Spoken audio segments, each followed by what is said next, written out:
Good Victory Monday afternoon, and welcome to 580 Sports Talk. Brendan Dworzinski, Dan Lucero here with you for the next 3 hours. We've got plenty to get to from the football weekend that was. We'll look back on the Chiefs' win over the Rams. It was not exactly the most thrilling Chiefs game of all time. I have seen more exciting, some more fireworks in the past, but we will recap it nonetheless and what it means for the Chiefs going forward with maybe the biggest game left on the schedule coming up this weekend. By the way, and we'll get to this in just a moment, the most predictable news possible about the Cincinnati Bengals on the injury front has already come out today. What, you mean another team is getting entirely and completely healthy just in time to play the Chiefs? The hell you say? Yeah, a top 10, if not better, receiver in the NFL and a very good starting running back, both just happening to be healthy at the right time for their biggest game of the year as well. Wow, what a coincidence. That certainly didn't happen 2 weeks ago with two wide receivers. Never happens. So we'll get to that coming up here in just a moment as the Chiefs retain their stranglehold on the number one seed in the AFC playoff picture. We'll also recap the entire weekend of NFL action with Matt Verderame of fansided.com. That is coming up at the bottom of this hour. Plus, we'll take our own look back on the NFL weekend that was in Week 12. A lot of college football to get to today as well. K-State wins the Sunflower Showdown. Game went about how I expected it to go, to be completely honest with you. We'll break it all down from the K-State perspective, from the KU perspective, all of that coming up in the 4 o'clock hour today. We'll also take a look at the college football coaching carousel. A lot of big hires. Luke Fickell, Matt Rule, who had his introductory press conference this past hour.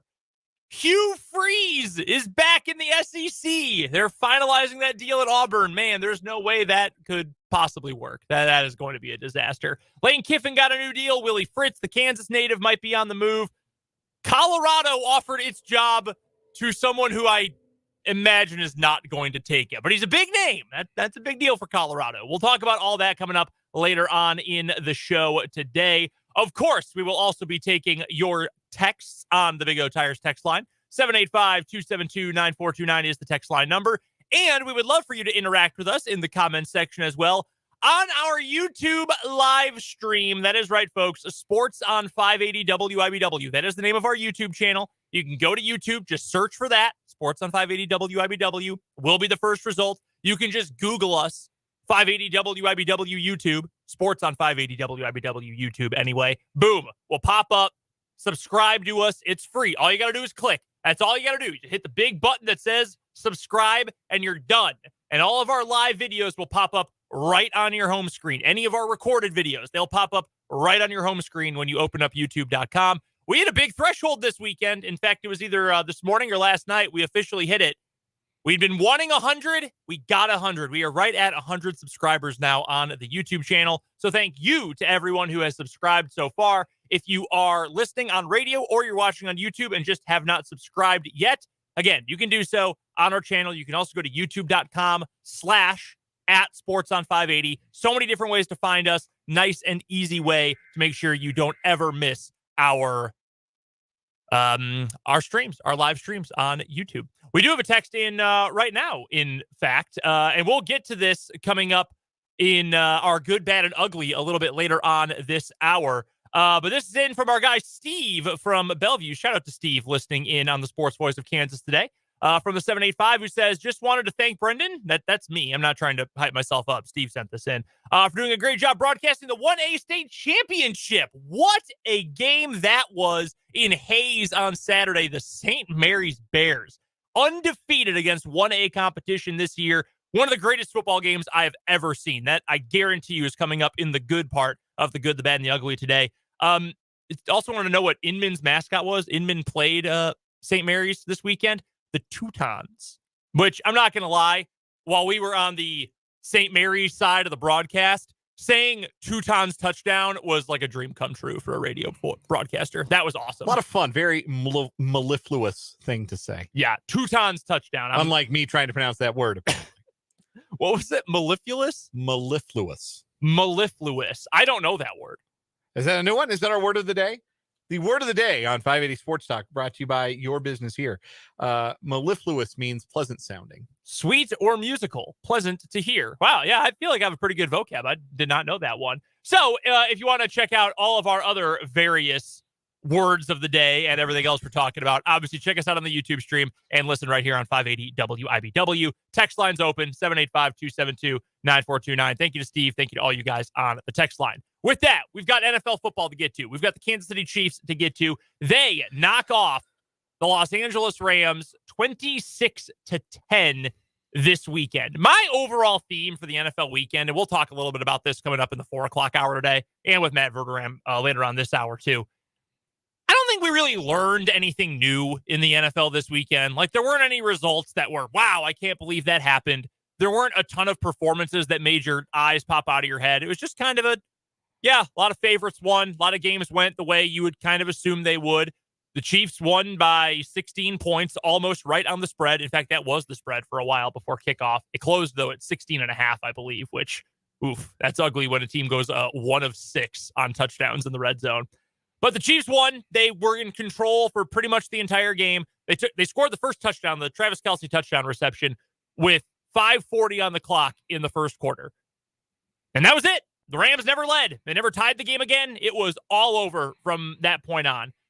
It was not a pretty game for the Chiefs. I know you were driving back from Colorado while the game was on, so you got Mitch's call of the game. Mitch Holtis was my eyes and ears, though I did watch a condensed version of the game later.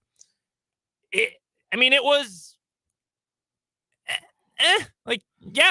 the Chiefs should win that game by 2 to 3 scores. Like, Patrick Mahomes threw for 300 yards. Yeah, I would expect that. Now, the defense for the Rams is still something. It is still good. It's still got a lot of talent, still well coached with Raheem Morris. Even with all the guys out that they have on their team, any defense that features Aaron Donald, Bobby Wagner, and Jalen Ramsey, 3 guys that are going to be in Canton someday, there's only but so much that group is going to yield. Yeah.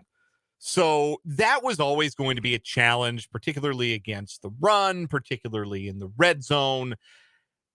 I'm not surprised that they made it tough sledding on the Chiefs in the red zone, in particular, where the Chiefs were 1 for 6 scoring touchdowns. They were 5 of 6 overall, 4 field goals, and just the 1 touchdown, the 1 rushing touchdown by Pacheco in the third quarter.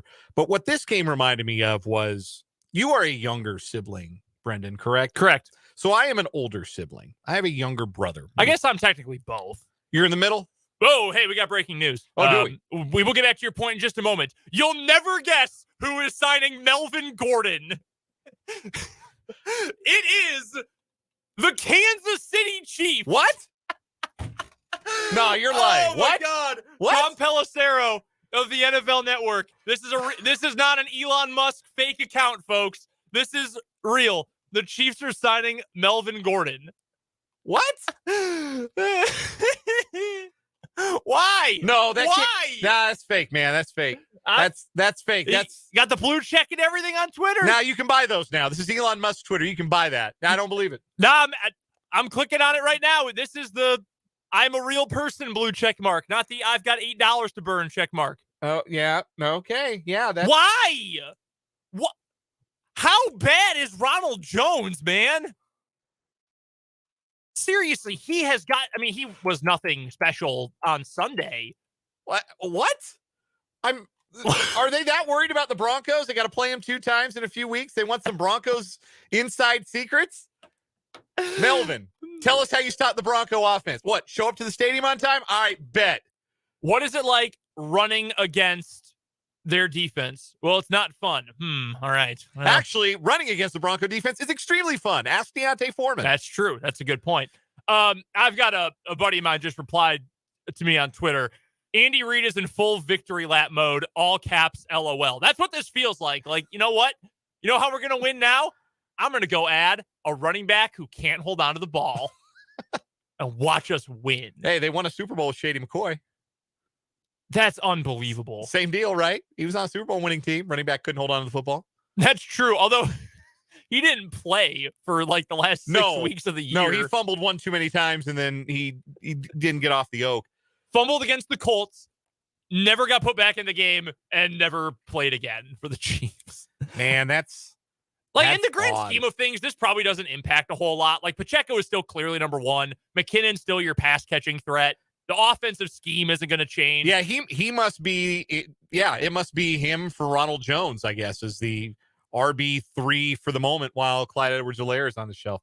That's an odd one. I mean, that's hilarious. I've watched the Broncos. Like, Melvin Gordon fumbles a lot. Yes. I think he's still got some juice, but that gets obscured by the fact that he fumbles all the time and in the worst possible moments in which to fumble. All of his fumbles are killers. Every one of them. They all go the other way for 6 points, or they're all costing his team 6 points because they're inside the 10.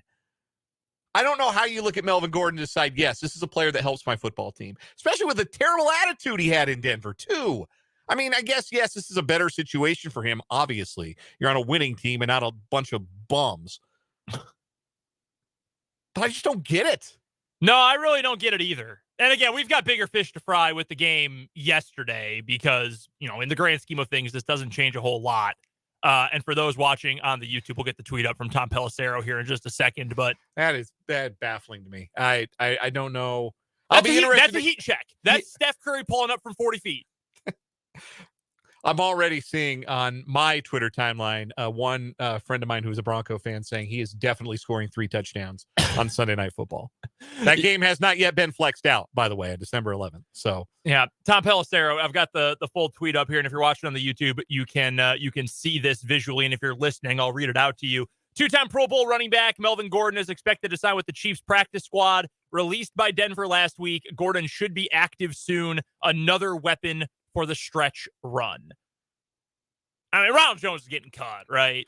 Yeah. Like you don't survive this.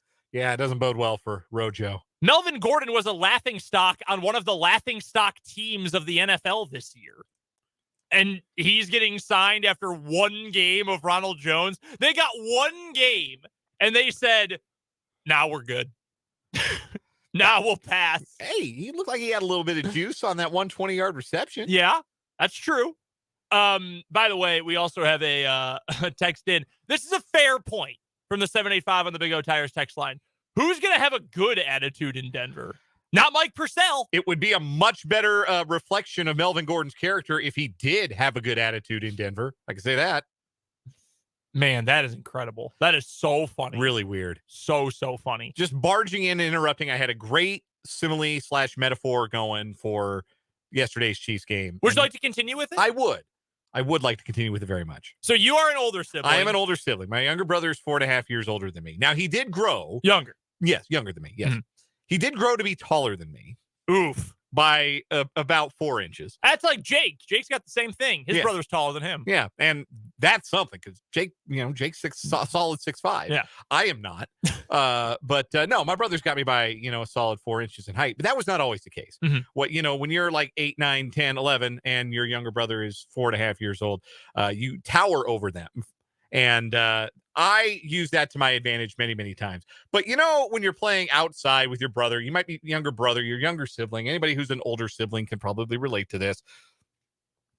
You know exactly how hard you have to go to beat your younger brother in like 21 or beat him on a video game. Like, you're going to win. You have more skills. You have more experience. You are going to win. And there's no question about whether or not you're going to win or not. The only question is how hard you have to work for it, how hard you have to make yourself work for it. And the Chiefs were the older brother in yesterday's game. The Rams weren't getting to 20 points under any set of circumstances. No. Again, there's only but so low the ceiling is or the low the floor is when you have the kind of talent they have on defense. But offensively, with all the guys they have out, with Bryce Perkins making his first NFL start, they weren't going to score 20. I think the Chiefs decided we're going to do what it takes to score enough points. We're going to pull out just enough, and we'll win this game. And we'll keep our eyes on Cincinnati next week. I think that's very much what it was. It was an older brother performance from the Chiefs. They didn't put a whole lot new or exciting on film. They didn't exert themselves any harder than they had to. It sounds like they got out of the game relatively injury-free. It's on to Cincinnati. It was an older brother kind of performance because you knew that younger brothers didn't have the juice. The Rams did not have the juice. Do you remember the scene in Spaceballs where they're fighting with the Schwartzes and Dark Helmet starts swinging away wildly, and Lone Star, Bill Pullman, just puts his hand out and holds his helmet, and Dark Helmet can't reach him. He's just swinging wildly. Yeah. That's what that game was yesterday. It was. Like, Lone Star didn't really put in a whole lot of effort there. He just stuck his hand out while Dark Helmet's swinging like crazy. The Rams were trying. It's not like they just quit. They just have a terrible offensive line and a third-string quarterback. They also lost Allen Robinson for the season. He broke his foot. He's done for the year, so that's brutal for them. They got a bunch of wide receivers I've never heard of out there running around. I thought Bryce Perkins acquitted himself fairly well, all things considered. Yeah. Again, it's a Sean McVay offense. There's going to be some stuff in there that schemed well enough. Some of this, when they moved the pocket wide, it actually worked fairly well a few times. Yeah, but the Chiefs defense, I thought, did a pretty good job not letting Perkins make a major impact with his legs. There are a couple scrambles. He's a good athlete. He'll get you on a couple of those. But I thought they were ready for it on more occasions than they were not ready for it. Yep. And when the time came in the fourth quarter and again, I'll use the phrase because he was my eyes and ears yesterday on the Chiefs radio network. When the time came to, as Mitch Holtz puts it, put the hammer down, that's what the Chiefs defense did. They had 3 sacks. They had 8 passes defensed. And then they had the 2 picks in the fourth quarter to salt the game away. It was a business-like effort, I would describe it as, from the Chiefs defense. And it was also an effort to the defensive point as well. I mean, they're playing their best football of the year. They're playing their best football since the Super Bowl run, I think, right now. They look great. Chris Jones had another sack. Only player we can extend the stat another week. One player in the NFL has at least a half a sack in the last 6 weeks, or the last 6 games played. It is Chris Jones. Nobody else has done that in the league. He was great. Karlaftis had the big sack. Carlos Dunlap batted a pass. Good game all around for the defense. Offensively, the biggest concern, and I spoke with this with Jake last night or yesterday afternoon on our Chiefs Instant Recap show, which you can find, by the way, at our website, 580wibw.com, or you can go to YouTube Sports on 580wibw, and you can watch the video as well. But we talked about the red zone problems, and it's not great. Really, they went 1 of 5 on touchdowns in the red zone because the last drive, they were trying to kill clock. That's nothing. Game was out of hand by that point. But going 1 of 5 or 1 of 6 in the red zone, you don't love to see that in general, even against a pretty decent defense. However, he also made it clear post-game when he was asked, what's going on with the red zone. And you heard that earlier today, talked about as well, listening to Mic'd Up, today's Andy Reid press conference. But he said, yeah, there are some things that I noticed in the red zone, but I'm not going to mention them publicly. We'll prepare for them for the Cincinnati game. Okay, that explains everything. The Chiefs were out there running their preseason week 2 playbook in the red zone yesterday. Very, very vanilla in the red zone. And even still, if not for a what's the penalty? The man downfield penalty on illegal man downfield on Trace Smith that wiped out the Noah Gray touchdown. They would have scored on that play. And then Mahomes just pushed the wrong button on the PlayStation controller and threw the pick.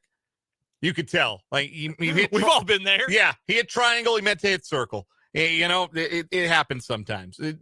I don't think it's as great a concern because, again, the quality of the opponent, that's a legitimately excellent red zone defense. They play with a ton of pride. They play like champions because they are, all of those guys. And, again, the Chiefs were very vanilla. They wanted to see if they could, power run their way to some touchdowns. And I think they learned that unless they're better blocking on the interior, they really can't do that. I'm so excited for next week. Next week's game is going to be awesome. It's going to be the Nance and Romo game. And shout out to Tracy Wolfson as well. It's going to be awesome. The Bengals are playing really well. They had a tough, gritty win over the Titans. That's how you often have to beat the Titans, is kind of a tough, gritty way. I mean, that's what the Chiefs did to beat the Titans a few weeks ago. That's a really well-coached team, really tough team. Bengals are playing really well. Joe Burrow has been playing really well, and they're getting Joe Mixon and Jamar Chase back, it sounds like, which, again, is just the thing now when you play the Chiefs is, well, these guys could have played.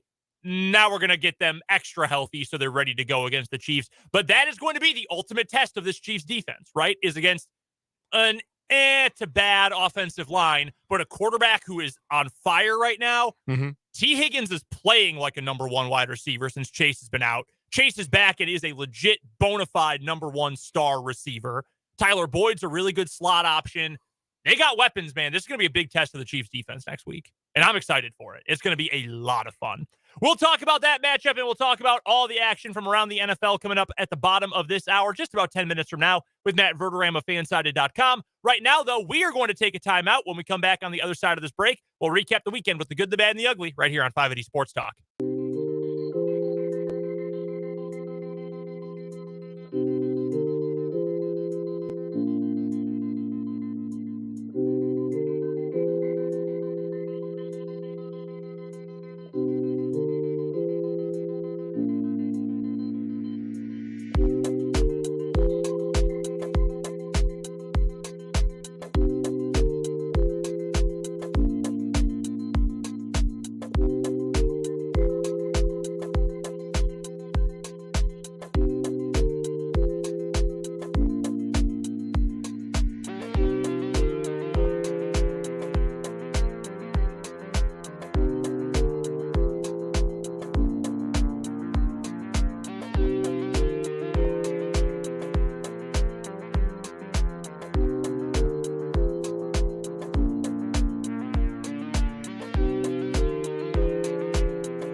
Time to recap the weekend with the good, the bad, and the ugly on 580 Sports Talk with Brendan and Dan. I mentioned it earlier, but my good, obviously, easily number one, St. Mary's versus Inman for the 1A State Football Championship this weekend. Greg Akaki and I were out in Hayes at Lewis Field for the game, and man, it had everything, absolutely everything in that game. 7 lead changes, a final score of 44-41, a 99-yard game-winning touchdown drive with just 2.5 minutes left, game-sealing interception.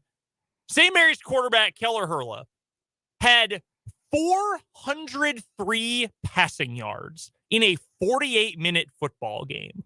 403, another 94 rushing yards. That's 497 yards accounted for. Oh, and by the way, he threw for 3 and ran for 3 touchdowns. 6 total touchdowns in the game. A couple of incredible individual performances as well for the St. Mary's side. Tight end Abe Haracha, wide receiver Kason Gomez. They both had big days. Inman was awesome too, by the way. I know they lost. They were awesome. Their quarterback, Tanner Heckel, holy cow, he was good. Just an unbelievably well-played football game. Couple of penalties were big storylines in the fourth quarter, but overall, just an awesome game. A couple of teams from the general area had really good weekends, in fact. Wamego played for the 4A title. A lot of people didn't give them a chance against BH. They really showed out well for themselves. So Weston Moody's group should be very proud of the way they performed this weekend. Manhattan wins its first state title in actually way longer than I thought. For some reason, I thought they had won one more recently than they had. But they come away, they knock off Gardner Edgerton in another thrilling game. Nemaha Central, they're the champions in Class 2A, so a local or semi-local team has won 2A 3 years in a row now, so that's very cool. Just overall an awesome weekend for high school football. There were, I think it was 5 of the 8 games, because 8-man 1 was played later in the day, but 5 of the 8 games that all kicked off at the same time were within 1 score at halftime. That's awesome. Yeah, went down to the wire, too. Obviously, Manhattan wins theirs in double overtime. They get a stop on the 2-point conversion to win it all. We should also shout out Holton, who had a remarkable year. Yes. And they stood in the ring and trade punches with the Andale in 3A. A lot of teams have lost a whole lot worse than Holton did this week. Yeah, they acquitted themselves, I thought, very well in that game. And 3A has kind of become the Andale Invitational here the last 4 years. But no, Holton had a whale of a season, deserves a tip of the cap as well. But yeah, St. Mary's, that's something else. That's a program that went down to 1A this year, started this season 1-2 against a very difficult schedule, but knew that would make them better, and it did. And when I saw them against Troy in a playoff game we did earlier this year on 580, I said, that team runs and hits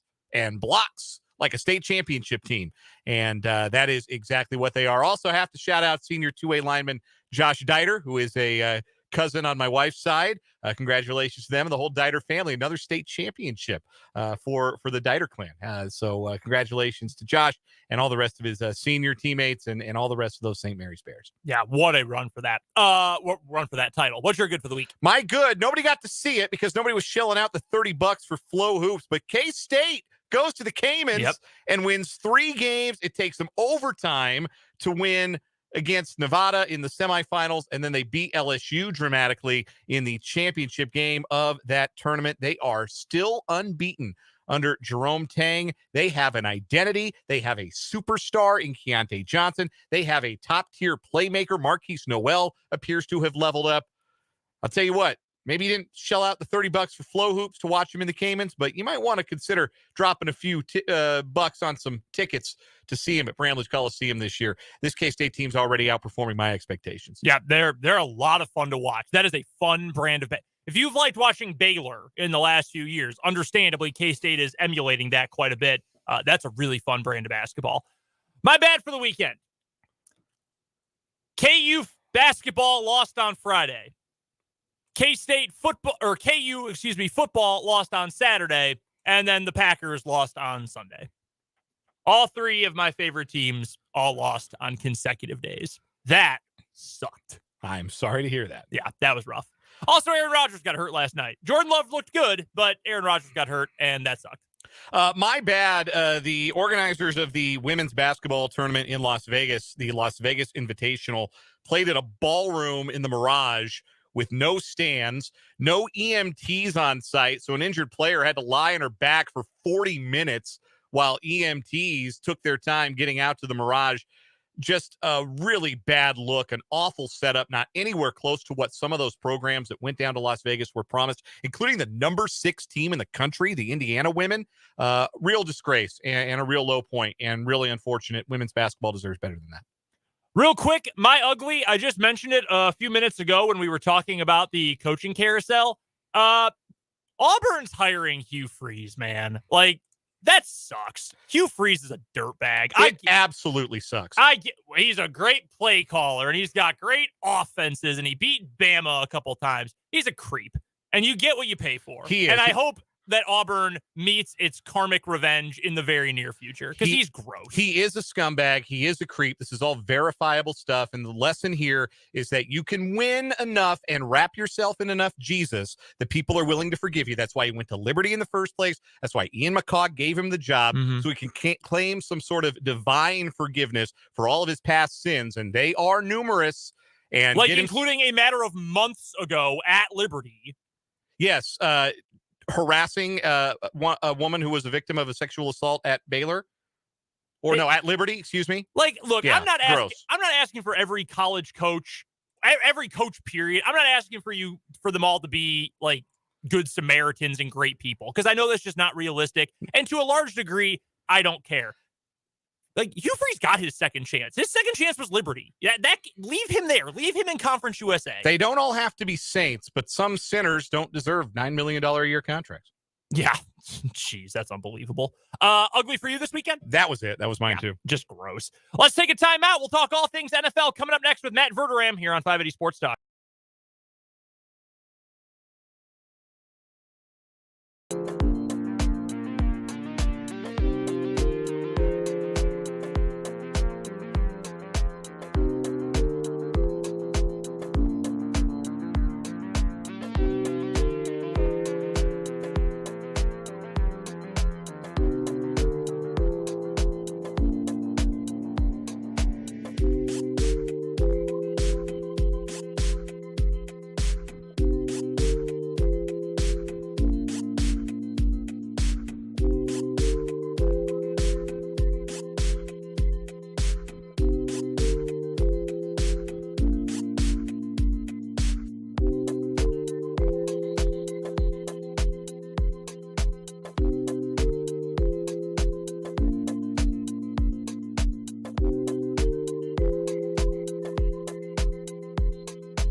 Matt Verderame of Fansided.com joining us now on 580 Sports Talk as we look back on all things that happened during the NFL weekend that was. You can find Matt on Twitter at Matt Verderame. You can also head on over to Fansided.com. Check out the Stacking the Box column. Always a great, phenomenal, in-depth read into all things NFL. Matt, before we get to this weekend and the Chiefs game with the Rams, though, I do have to ask, it's been reported by a couple of different outlets now that the Chiefs are signing Melvin Gordon. My first reaction was to just laugh. I think both Dan and I initially also said, what and why? Can you make sense of this signing for the Chiefs? No.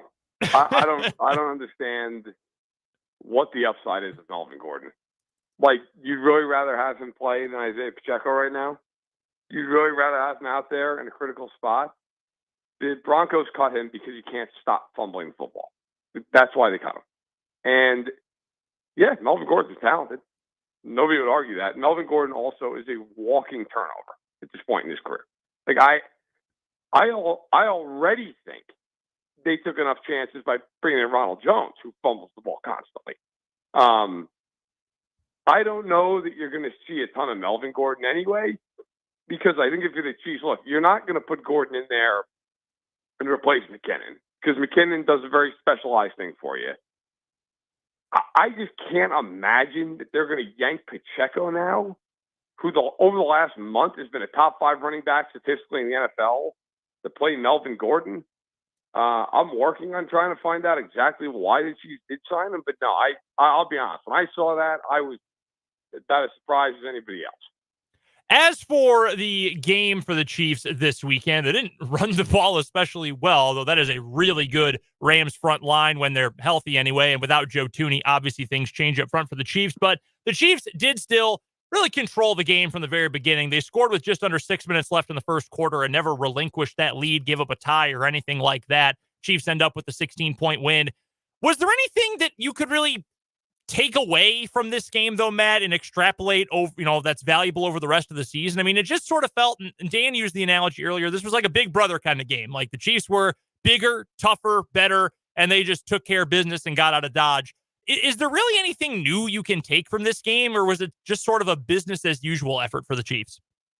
Yeah, I would take a lot out of it. I think for the Chiefs, you never want to say they look past the team because I don't think they look past the Rams, but I think there was an element of, listen, they should win this game 100 times out of 100. Just get out of it healthy, get out of it with a win. If you noticed in that game, the Chiefs did a lot of rotations, guys. I mean, Justin Watson, I'm pretty sure, led them at skill position players and snap count in the game. Like, the Chiefs were very intentional about not playing Kelsey all that much, getting Chris Jones off the field a decent amount. I don't think the Chiefs are all that concerned, at least for the coaching staff, about the red zone stuff and the special team stuff. Although the special team stuff is the one thing I actually would say they've got to fix this. I mean, you've reached the point now. Now I know today they already said they're done with Sky Moore as a returner, and that's a positive step for them. It's nothing against Sky Moore, but it hasn't worked out. Like they have to clean that up. But outside of the turnover. By Moore, I don't think the Chiefs really walk away from that game taking a ton out of it. I think it's more just, look, it's Cincinnati. That's the game. If you ask everybody on that team in August, which game are you most excited to play? It's that game. So that is it's going to be very interesting to see how they handle Sunday. Has it become the single most predictable thing in the NFL that teams will suddenly get extremely healthy right before playing the Chiefs? Because it sounds like both Jamar Chase and Joe Mixon are going to be able to go this week. Just like 2 weeks ago, it was Williams and Allen for the Chargers getting healthy before the Chiefs. Yeah, and then unfortunately for Williams, he got hurt immediately, and he's now out again. But, yeah, look, I think that comes with the territory. When you're the Chiefs, every team that you play knows they have to bring everybody to the party, and if they don't, they're losing. Like, if you're the Bengals, of course teams are never going to come out and say this. You're sitting there thinking, hey, we can win this game without Jamar Chase when you're playing Tennessee. Tennessee's not a good team, but I can win the game without him. You know that if you play Kansas City without Jamar Chase, you're probably losing. So you are going to bring everybody back that can play, and you're going to run. If you're the Chiefs, you expect that. And by the way, the Chiefs, I think, did the same thing this week to some degree with Thuney. The Chiefs are like, you know what? We can beat the Rams without Joe Thuney. We'd like to have him back Cincinnati. I think sometimes teams, especially this time of year, you start looking for a pocket of, okay, we've got to be all hands on deck this week. Maybe this week we don't need everybody. Like, I guarantee you when the Chiefs play the Texans, if there are a few guys who are beat up, they're not going to play. They're just not. The Chiefs are going to say, you know what, we're good. Like, we sit down, we'll win anyway. I think there's a little bit of that. And for the Bengals this week, you need Chase, you need Mixon, you need everybody you can get, because if you don't have them, it's going to make what is already a very tough task even harder. Our guest is Matt Verderame, covers the National Football League for Fansided.com, writes the Stacking the Box column, and produces the Stacking the Box podcast on a weekly basis. You can find him on Twitter at Matt Verderame, and you can hear him every Monday at this time here on 580 Sports Talk. Matt, the Bengals picked up a 20-16 win over the Titans yesterday without the aforementioned Jamar Chase and Joe Mixon. What is the best thing they do on the defensive side of the ball that's going to make it hard for the Chiefs come next Sunday? They're very well coached. When you look at them player for player, they're not overwhelming. But it's a good defense. The Bengals are well coached. They get to their spots. They're very good about just getting to their assignment, not making the mental error. And I know that sounds boring, but a lot of teams, you can beat them just flat because, hey, you know what? Safety's out of position. Corner doesn't know his assignment. They're not gaps out. Bengals are good at all that stuff. When you look at the Bengals, their best skill is they're solid down the middle. Bell and Bates are good safeties. Wilson and Pratt are very underrated linebackers. Both of them are very good, like Pro Bowl level linebackers. And Hendrickson is the guy that most people would know. Excellent edge rusher. Only had 6 sacks this year. That's the one thing with the Bengals. They had a lot of sacks last year. They're not a big pressure team this year. They're bottom half of the league. In fact, they're almost at the bottom of the league in sacks. They have 17 sacks, I believe, this season. That has been a big issue for them. Mahomes should have time to throw the ball in this game. They're not a huge blitz team for the bottom, third or so of the league in that. So Mahomes is going to have time to throw the football. But the Chiefs are going to have to get themselves uncovered, get open. The corners are the big weakness. I would expect that you're going to see the Bengals drop 7, drop 8. And if that sounds familiar, it's because you watched the AFC Championship game. And the Chiefs threw into that the entire second half, and they couldn't do anything. The Chiefs are going to have to run the ball in this game. They have to run the ball effectively. If they don't, they're going to struggle just like they did in January. Setting the Bengals aside, because that was a very quality win for them over a Titans team that had been playing very well, who had the best win, the most impressive win for you over the course of this week's action? It really was pretty according to script this weekend. I feel like a lot of teams that were supposed to win, they went out and won. I mean, the Eagles won and did it so impressively, rushing the ball as well as they did. I thought the Niners, if you get a shutout, I know the Saints aren't great. Shut somebody out is pretty impressive. I think probably in a way, Dallas. I think Dallas is getting to the point you have to take them seriously as a Super Bowl contender. I mean, they're really good defensively. The Giants are a decent team. They went out. They did the job there on Thanksgiving. To me, you could make an argument the Cowboys are the best team in the NFC. I don't know that I would. I'd probably take Philly or San Francisco first, but Dallas is at least in the mix now of like, hey, they're in a short list. They're a quality team. And then on the other side of things, I have to say, the other side of it would be Baltimore. I don't know how many games you're going to lose like this, but it's getting to the point here now where it's trend. I mean, they have blown 4 games in the fourth quarter up with big leads, and it's cost them because they could easily be in the 1-seed conversation, and now they're just going to fight to win that division. The New York Jets made a highly publicized quarterback switch this week, ditching number 2 overall pick Zach Wilson for Mike White, and lo and behold, the passing game for the Jets found a bit of a spark in a lopsided win over the Bears. Now, the Bears defense stinks. We know that. But does Mike White provide a little juice for this Jets team? Are they I won't say a Super Bowl threat, but do they look like a team that can make the playoffs with Mike White at quarterback, or is this a small sample size fluke against a bad team? I wouldn't go nuts. I'll tell you right now, it's a spark. Because, for no other reason, his name's not Zach Wilson. So that alone, it's spark.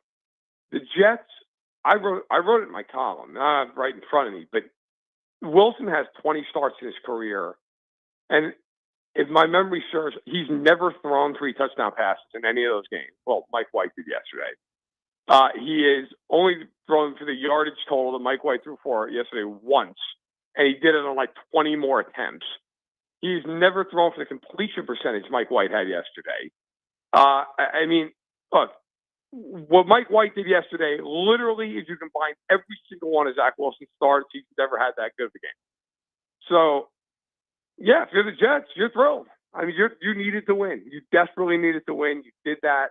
Now you go play Minnesota in a game that, could you win it? It could. Minnesota's weird. I would pick Minnesota, but could the Jets go up there and find a way? Sure. But I think in the AFC, look at it, the bottom part of that playoff picture, the wild card part, there's a lot of teams. The Jets are there, the Chargers are there, the Pats are there, the Bengals are there. it's going to be, the Bills obviously are part of that wild card mix at the moment.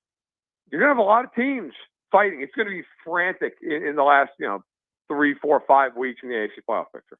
We're chatting with Matt Verderame, national NFL writer for Fansided.com, joining us here on 580 Sports Talk. Make sure you check out the Stacking the Box column over at Fansided.com. Follow Matt on Twitter as well, at Matt Verderame. All right, Matt, I've got 3 quick questions for you, and then we'll get you out of here on this Monday afternoon. Number 1, we're going to go back to the AFC North. Are the Baltimore Ravens frauds? They are as a contender. Yeah. I mean, look, they cannot stop anybody when it's obviously a passing situation. I mean, teams just throw ungodly amounts of yardage against them. And it's got to look, whether you want to blame Lamar or the receivers, I don't care. Lamar's numbers this year have just not been good. I mean, he's completing like half of his passes in a lot of these games in recent weeks, including this past Sunday when he literally completed half of them. You're not winning games in the playoffs when you can't stop anybody from throwing the ball and you can't throw the ball consistently. It's not 1971. You've got to be able to do that. The Ravens, I think they're going to get in the playoffs, but I would not be shocked if they're one and done.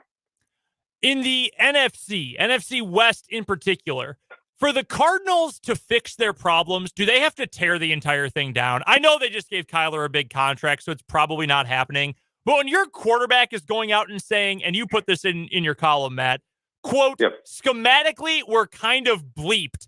Like, there's no coming back from that. Like, it's over for that duo of coach and quarterback. Yeah, it is. And I agree with you. They do have to tear it down. But here's the problem.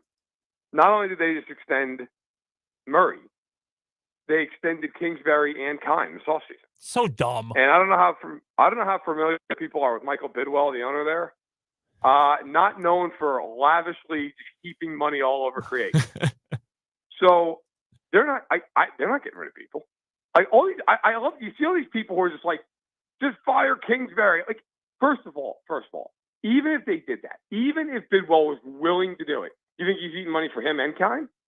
You think he's also going to trade away Murray after? I mean, they're not doing that. They can't. Not with all dead money. So that means you're going to bring in a coach who's got to deal with Kyler Murray. And you know what? Let's just call it what it is. How many coaches do you think who have any options are lining up to deal with Kyler Murray right now? Kyler Murray, everybody went to bat for him after this contract clause thing came out in summer. There's a reason that was in there. And I will tell you that I talked to a lot of NFL people when that contract came out, like literally instantly within minutes after it came out. And I was given 2 reactions almost simultaneously. Never heard of anything like it. Not surprised it's in his contract. So I think to get another guy in there, like people in the NFL talk. They all know the same stuff. Like, you're going to get another head coach in there. You're going to get somebody who has no other options. You're going to get somebody who is just taking a job because they want to be a head coach. And you better pray to be really lucky. I don't think Kingsbury's good, but I don't know where you go with this. That is, other than the Broncos, I think it's the worst long-term situation in the NFL. All right, Matt, we've got just under a minute here, so one last quick one. I'm going to hold my nose and dive into the Packers end of the pool here. The Packers have said last night and today that if Aaron Rodgers is cleared to play, he is going to play this week and going forward for Green Bay. You still have to figure out what you have with Jordan Love, good or bad. So if you're Matt LaFleur, who are you starting? Aaron Rodgers, if he's healthy, or Jordan Love? Jordan Love. I wrote this in my column too. I don't understand what is the upside. By the way, to me, this is really simple. You need to evaluate Jordan Love, and that's the way I would do it. And I would tell Aaron Rodgers, you're going to sit down, you're going to make money, and you're going to deal with it. But I love Aaron Rodgers in the presser on Sunday night saying, well, as long as we're mathematically in it, I'd still like to play. So, what does that mean exactly? So when you're not mathematically in it, then all these other guys, they can all get beat to hell. That's fine. I'm good. I'll sit down, and I'll just take a check, and I don't really care. These other guys who are dealing with knee injuries and back injuries and arm injuries and leg injuries, they can play. But me, I'm all right. But if we're mathematically in it, then I'm still in there with you guys. I think that really sums up all you need to know about what's going on in Green Bay this season. Matt Verderame covers the whole NFL for Fansided.com, and he joins us every single Monday here on the show. Go check out the Stacking the Box column. It is chock full of great information from the NFL weekend that was. Matt, appreciate the time. I would wish you that you could enjoy Monday Night Football tonight, but I'll be honest, I don't think any of us are going to enjoy Colts Steelers. So we'll just talk to you next week instead. I'm not watching that. I'm watching the Devils and the Rangers. Take care, you guys. That is Matt Verderame of Fansided.com. I don't blame him. I'm going to the KU game tonight. I'm not watching Monday Night Football either. We got to take a break. We'll recap the Sunflower Showdown as we start off the 4 o'clock hour on 580 Sports Talk.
now, 4 o'clock hour on this Victory Monday of 580 Sports Talk. Brendan Dworzynski and Dan Lucero here with you up until 6 o'clock today. Full week this week after having a very abbreviated week last week, 3 shortened shows. We are technically off early on Wednesday this week as well because of K-State basketball. So we have a half a show on Wednesday. Otherwise, though, we are here with you in full throughout the duration of the week. Thank you so much for spending some of your afternoon hours with us. If you missed the first hour of the show, head to our website, 580wibw.com. That's where you can find the hour-by-hour podcast breakdown of the show. The podcast tab is right in the middle of the page. Just hover over that, and then when the menu pops up, click on 580 Sports Talk. You'll be able to hear our conversation with Matt Verderame and everything else we got to from the Chiefs game and our good, bad, and ugly in the first hour. You can also hit us up at any point on the Big O Tires text line. 785-272-9429 is the text line number.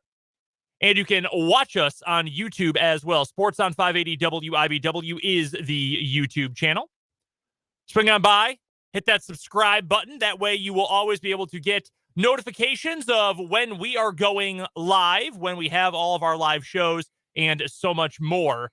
So we would love to have your subscription and plenty of content. Chiefs live shows, recaps from games. I'll be recapping the KU game coming up tonight. And it costs you nothing. Yeah. So I know some people hear the word subscription and they think, oh, that must cost something. No, that is the beauty of a YouTube account subscription. It costs you absolutely nothing. One click, and that's all. That's all you need to do. And so we would appreciate that if you wanted to subscribe on our YouTube channel. A lot of college football to get to coming up this hour, specifically with the Sunflower Showdown in just a moment. We've got our first What is Wrong with You, and really our only What is Wrong with You news stories of the week. We'll have a weekly winner today, a one-day week, because tomorrow and Wednesday will be the finals, semifinals, and finals for the month in What is Wrong with You. Right now, we will start things off. We've also got an NFL recap coming up later this hour, too. Don't want to totally ignore that. But the Sunflower Showdown was this week. I was happy I got home near the end of the first quarter, right about the end of the first quarter on the way back from Hayes. So I got to see most of the game on TV. Heard a little bit of the game with Wyatt and Stan and Matt on radio as well. This went about how I thought it would go.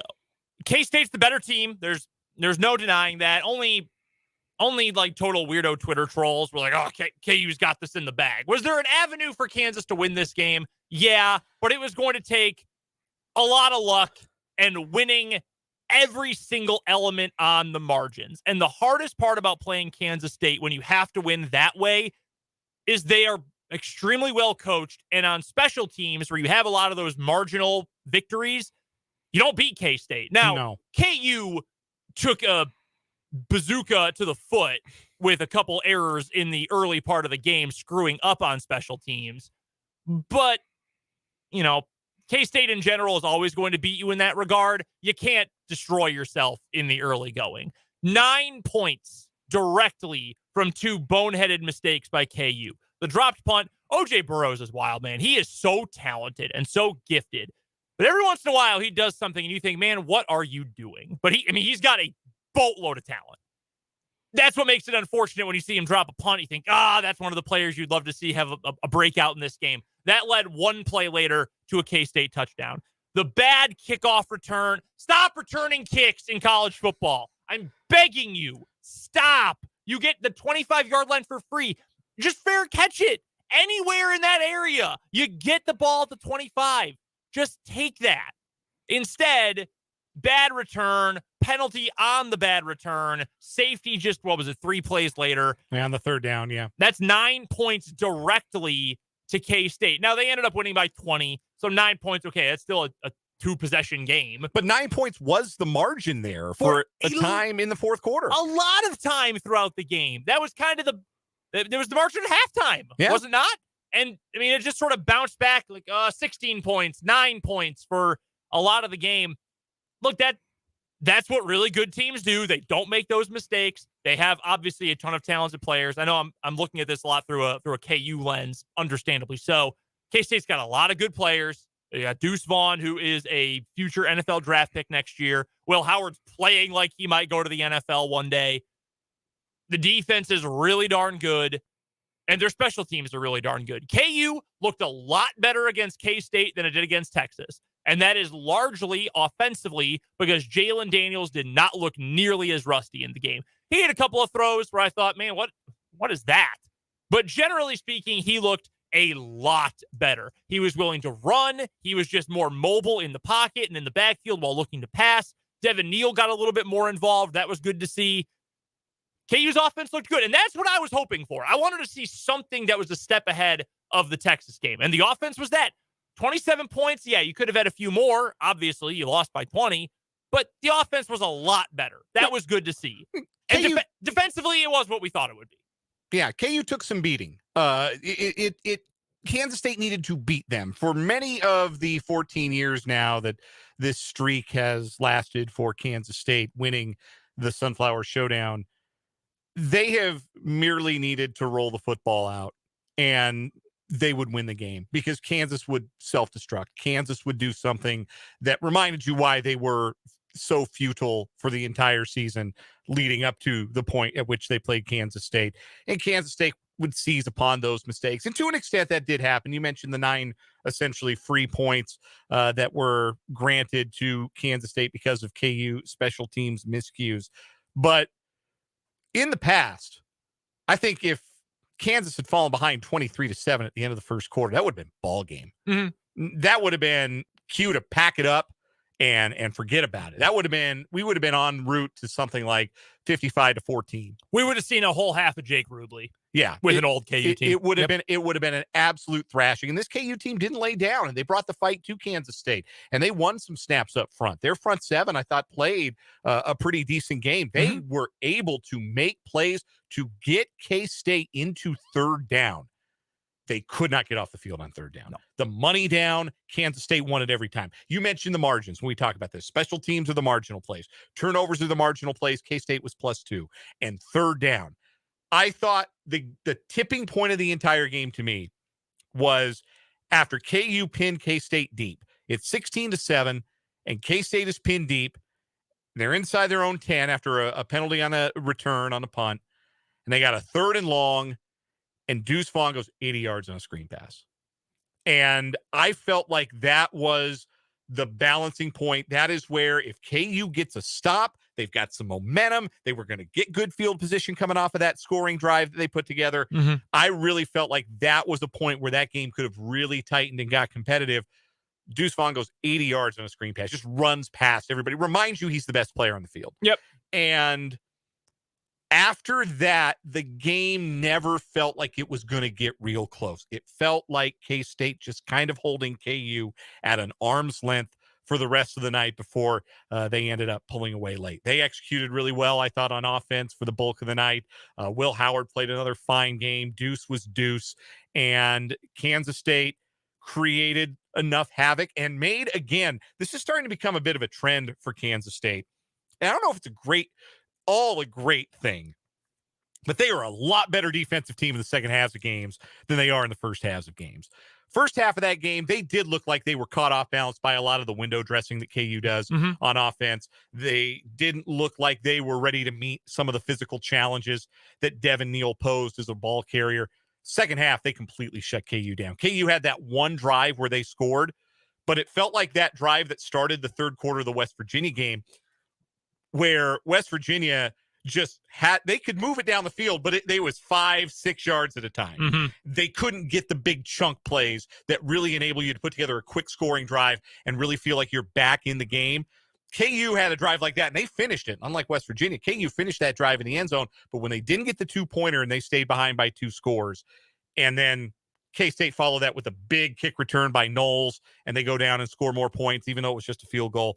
That felt very much like the end of the competitive part of the proceedings that night. Kansas State just a lot further along as a program right now than KU is. You saw all the ways in which the Jayhawks have made strides, all of the ways in which they have improved talent at pretty much every position relative to the last handful of years. And you also saw every bit of the reason why Kansas State has a 14-year winning streak in this, because they're just further along. Add to that, K-State, to me, since Will Howard has become the starting quarterback, take Georgia and Michigan out of the discussion. They have played as well as any team in the country the last 5 weeks. I mean, any team in the country. They can stand up, I think, to any team with the way that they played the last 5 weeks of this season. And it starts with the confidence that they have on offense, with running the ball with Deuce Vaughn and Will Howard making all kinds of throws in all kinds of situations. They've got an outstanding chance to go and upset the apple cart in this conference and go win a Big 12 championship. What did we talk about coming out of the Texas game? The opportunity to do something special still existed for this Kansas State team. They needed help, but they had to take care of business, and it wasn't going to be easy. They had to go to Baylor. They had to go to Waco, play a red-hot Baylor team. They had to go to Morgantown, play a West Virginia team that really closed this season strong and was a much better home team than road team all season. And then they had to beat a rejuvenated KU program in what promised to be the most competitive Sunflower Showdown in years. And they checked all those boxes, emphatically so, on their way to Arlington this Saturday. K-State's really good. I mean, they are indisputably the best or second best team in the Big 12. TCU deserves to be at the top. They do. But you're right. K-State can beat TCU. We know they can beat TCU. With Howard able to prepare for a game against TCU, I think K-State can win. And stay in it for 60 minutes. Yeah, absolutely. The game on Saturday, from the Kansas perspective, it felt to me a lot like when KU played Oklahoma, where KU played hard the entire game. They had moments where they looked really good. They had moments where it looked like they were still in it for a comeback try, but it really never quite felt like KU was still in it with a chance to win. Like score-wise, they were in it for a long time, and not quite as much in the K-State game. They were down 13 points, eventually ended up losing by 20, but they're lingering around. They're still scoring. They're still putting up some yards. And then they just never really felt like they got back in it. That wasn't always the case in KU's losses in conference play this year. That was not the case against Baylor, for example. It really felt like they might be able to come back and do it against Baylor, just as an example. Texas Tech, at least momentarily, felt somewhat similar. This one was more so, hey, look, K-State's that good, man. And I understand, taking this from the actual analysis of the game to like what your friends at work think. I've got a friend who's a K-State fan, like humongous K-State fan. And I said something a few weeks ago after a KU loss. And I was like, hey, man, look, I know a lot of people are upset about this, but this is still a building process. As far as I'm concerned, KU is still ahead of schedule. Like, this is part of the process. This is not a finished product for KU. And he said, man, you got to tell my coworkers in Overland Park that, because they think that this team is going to win 10 games this year. And I know I've seen on social media, on Twitter, K-State fans jumping on like KU fans who have 4 followers and being like, oh, this idiot, KU fans, you're more like, no, I think the very rational take here is that KU is still measurably behind K-State because K-State's really freaking good. KU was horrible for a decade plus and is getting out of that hole. It was good to see KU play better, like you illustrated, like I think I've pointed out too, but there's still a gap there. And that's okay for both programs.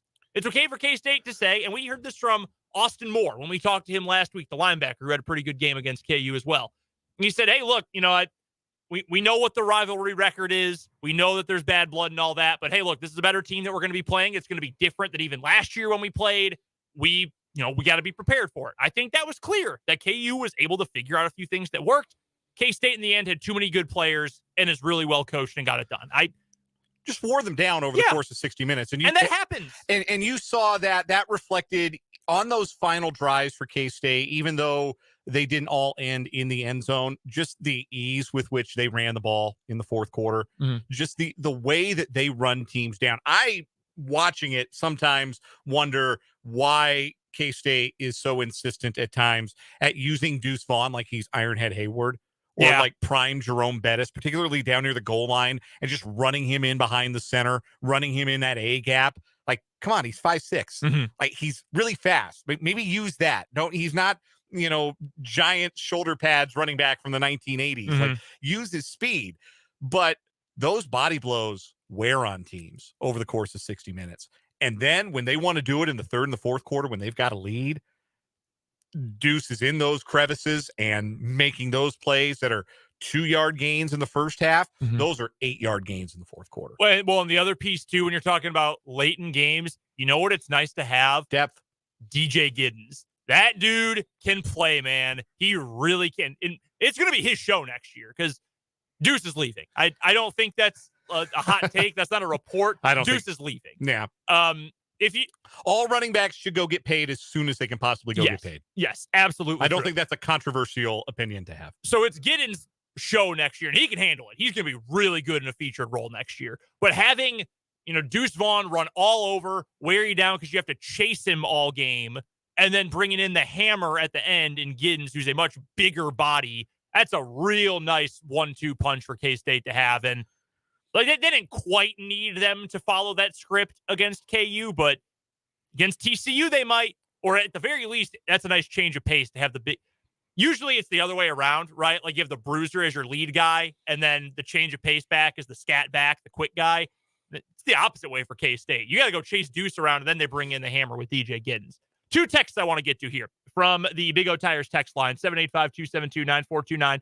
One on the KU front from the 785 that says, good news for KU, only a handful of seniors this year. That's true. Now, we're going to talk to Michael Swain tomorrow on the show from Fog.net. He has a post over at Fog right now about a couple of guys for KU who are going to have some decisions to make. But this point in general is very true. Assuming you don't lose too much to the portal, and I'm assuming somebody will leave. I'm assuming a couple receivers, maybe one of the running backs, not Devin Neal, but one of the other running backs possibly, just because there are so many guys.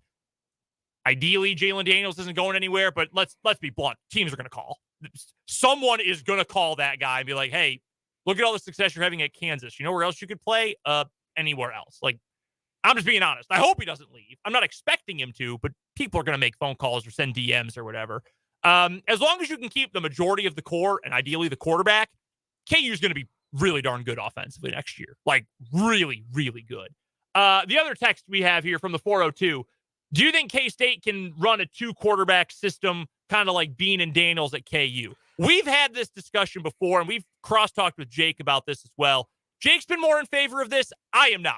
No, I'm not either. What can you get with 2 that you can't just get with 1? Now, KU runs a lot of really fun stuff. Like, Yes. they put Bean on the field for, I think it was 3 snaps before the garbage time at the end. Hand off to the second quarterback into a pass on Saturday. Like, that's really cool and fun to do. But Adrian Martinez is a different kind of athlete than Jason Bean. Jason Bean's got more straight line speed. Yes. He is more of a threat in a situation where you might hand him the ball, where Adrian Martinez is going to do his best work when you snap it to him. And Will Howard, that is also definitely the case. He is going to do his best work when you snap it to him. You can't snap it to 2 guys. So Jason Bean has worked as a gadget player in that way because he has that kind of straight line speed. He's a sprinter. Yeah. So it's not a apples to apples. And I think Kansas State, I think the team has handled this so well. I think Will Howard has handled this really well, obviously. As well as they could. The way he's played. Chris Kleiman, I think, has handled this all really well. Going back to September and before this season kicked off, when we looked at where Kansas State stood in the hierarchy, and this felt like a wide open Big 12 season, I said I thought Kansas State could get to Arlington and play for a Big 12 championship, provided they got first team all Big 12 caliber performance from their quarterback. I thought that was possible from Adrian Martinez. Never in a million years would I have expected it was possible from Will Howard. But outside of Max Duggan, was there a quarterback who outplayed Will Howard down the stretch in the Big 12 this year? No. There's not one. There's not one. He played at that level for Kansas State, and that's why they got where they are. We knew they had dudes. The preseason all Big 12 team revealed they had dudes at every level. 6 first-teamers. They had more first-team all-conference preseason picks than any other program. We knew they had dudes. What we didn't know is, do they have depth, or are they going to get good enough quarterbacking play? They did, and now here they are, 1 win away from a conference championship, which, by the way, the fact that Chris Kleiman has done this, get them to a position where they're playing for the Big 12 championship. Who has done this in Kansas State football history? It's Bill Snyder. That's the list. That's the list. One guy in the history of this entire program has won like this, And now Chris Kleiman's in that conversation and has a chance to go hang another Big 12 banner, win another Big 12 championship at Kansas State. It is a remarkable accomplishment for Kansas State football to be on that stage, and I hope nobody forgets that. It's remarkable to be able to keep it going, because we always talk about how you don't want to be the guy who follows the guy. Just ask Ron Prince. Yeah, ask Ron Prince. No one wants to be the guy who follows Nick Saban at Alabama. Right. But as anyone who followed that situation will tell you, Ron Prince's fatal mistake was going away from everything that made Kansas State Kansas State. Kansas State is still recognizably Kansas State under Chris Kleiman.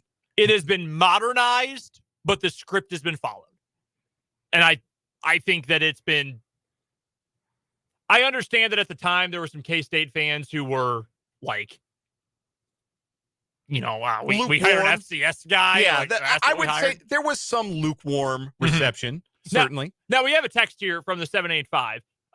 Great job, great coaching job, obviously, but let's not pretend the program is in the same place when Kleiman took over as when Snyder did. Well, that's obviously correct, yes, but let's also remember that Bill Snyder's final season at Kansas State ended without a bowl game. They went 5-7 that year. And they were not fun to watch. No. At all. And they were behind the times on the field, and they were behind the times in recruiting, and they were behind the rest of the conference when it came to just talent. Well, hell, they were behind. The entire department was, and this isn't to slight, K-State athletics or the fine people there who we get along with well, but like Chris Kleiman showed up and all of a sudden K-State had an online presence. K-State was doing cool things. You on had social media. Yeah. You had more players who were talking things up and making it feel like it was a big deal beyond just, well, this is what we've always done. And also to your point, it doesn't always work this way. And Ron Prince is the example. Right.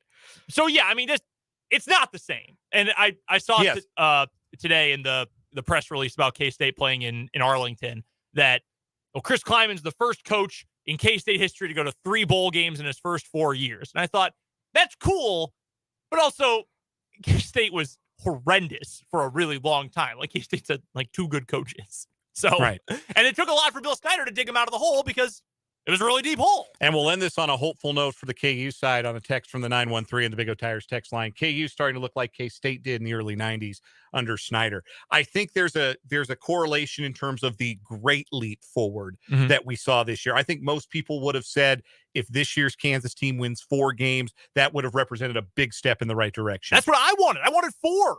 I thought that was reasonable to hope for. Not reasonable to expect, reasonable to hope for. They made the leap to 6 and a bowl game in 1 year, which leaves you excited for what other kinds of great leaps could be possible under Lance Leipold, who, of course, signed the extension. Is going to keep him in Lawrence for a long time. And, the nice thing, too, for the sake of synergy here with this topic, Lance Leipold for 2 full years now has been extremely complimentary of K-State and Chris Kleiman and the program that Kleiman has in part started, but has mostly continued. And he's come out and said, hey, why can't we have a good walk-on program? Right. They can do it. Why aren't we doing that? Which, well, a lot of incompetence, in fact, Lance. But, he wants KU in a lot of ways to sort of emulate the successes K-State has had, because in a state that doesn't have a lot of 4- and 5-star college football talent, good players, but not a lot of elite talent like a Georgia, Florida, Texas, in a state that you have some recruiting barriers, K-State a little bit more because they are more isolated than KU, but still, those still exist. Why can't we do some of the things that they have done and, do it just as well and recruit Wichita and Kansas City better? And they're trying. K-State's had a foothold there for a long time, but KU is trying. Do you want to get to this last text we have from the 785? Yes. Mentioning that Ron Prince was also a jerk, and subsequent objective analysis proves that. Yes, I think that is certainly a fair way to put it. The next person that says anything nice about Ron Prince will be the first person that ever says anything nice to my face about Ron Prince. And that's the same. Which might be unfair, but it's also just true. And it's the same at Howard as it was at K-State. I treated the players badly. Nobody liked him. Oh, yeah, wow. I can't believe it didn't work a second time after it didn't work the first time. Anyway, Hugh Freeze got hired today. With that, let's take a timeout. We'll get to our What Is Wrong With You coming up next here on 580 Sports Talk.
Time for What Is Wrong With You on this Monday afternoon on 580 Sports Talk. Brendan and Dan here with you. We have a one-day news story week on What Is Wrong With You because we've got our semifinalists and finals to come in the next couple of days before the end of the month of November. So we'll have these two new stories going head-to-head. By the way, I should let you know the worst fiance of all time won last week. No surprise. Yeah. They're going to be a real strong contender the next 2 days, I think. Yeah. It'll be tough to knock them off.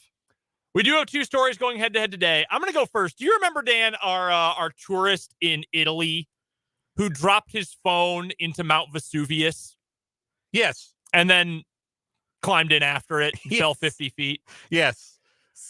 Scabbed up his back like burnt bacon. Yes. Yeah. Well, we've got more tourists doing dumb stuff. We're going to Bali, where a tourist has survived a massive cliffside fall after attempting a somersault. The man had been posing for photos at the edge of a cliff while in Nusa Penida before he attempted the flip and fell some 130 feet below. Jeez. He is lucky he did not die. If he had, this would not be allowed, but he didn't, so it is. Police said that a tour guide was taking photos of the man at the popular tourist destination before the stunt backfired. Local media reported that emergency services were called, but were hindered by the dangerous terrain surrounding the cliff. Nusa Penida Search and Rescue Alert Unit said operators attempted reaching the man by boat, but were then blocked by waves. The head of the Bali Basarnas office, Jedi Dharmata, said one rescuer was able to drop down from the cliffside and stretcher the man out. According to the police officer, or the head of the agency, quote, we received information at around 10 o'clock. The eyewitness was a tour guide. The victim is said to have taken a photo doing some flips. We gave initial treatment to reduce bleeding from leg and hand injuries. He was pulled up using a stretcher. Criminy. He was taken to a hospital with severe leg injuries. He fell from there. A man's voice can be heard on video filming the aftermath. He's broken his leg and his arm, and how the bleep he survived, I can't tell you. 130 feet, man. He might be unbreakable. Well, Yeah. not literally unbreakable, but like he might be unbreakable. There's a picture of the gentleman lying on the sand with a bunch of rocks around him after the fall. He is really lucky his entire skeleton didn't shatter. Just doing flips? Yeah. On the like one of my favorite viral videos of all time is the video of there are some older gentlemen. They look like they're having a dance off in the middle of a mall, and one of them talks about how the other's dance move is getting old, and he says, "But you can't do it, and you can't do this on concrete," and attempts a front flip and lands on his neck, and everybody runs away screaming in laughter. That's what this guy was doing. That's what I'm picturing. My guy saying, "You can't do this on a cliff's edge," and then falls 130 feet. Just outrageously stupid. Very lucky. 130 feet. Very Why lucky. are you trying to do a somersault on the side of a cliff? How stupid are you? When I went to Ireland, okay, we went to the Cliffs of Moher on the west coast of Ireland. You can get right up on the edge, and I believe they say it's 75 feet down. Man, I was not within 100 feet of the side of that cliff. I will look over. I will see, oh, wow, I'm sure the ocean looks awesome down there. I am not going anywhere close to it. How do you have the confidence to say, oh, yeah, I can do a somersault flip and survive and not have any issues by the side of the cliff? What a doofus, to say the least. What's your story for today? All right, we're going to Tulsa, Oklahoma, where we had gunplay over a game of Monopoly. Monopoly gets pretty heated, I know, for a lot of people. And you land on Park Place and got a bunch of hotels on it. You know, words can get exchanged. But this was a family game of Monopoly that turned violent. Officers were called to a shots fired call near Admiral and Mingo just before 6:30 p.m. The caller identified the suspect as John Armstrong, saying he chased her down and fired a shot at her and her father.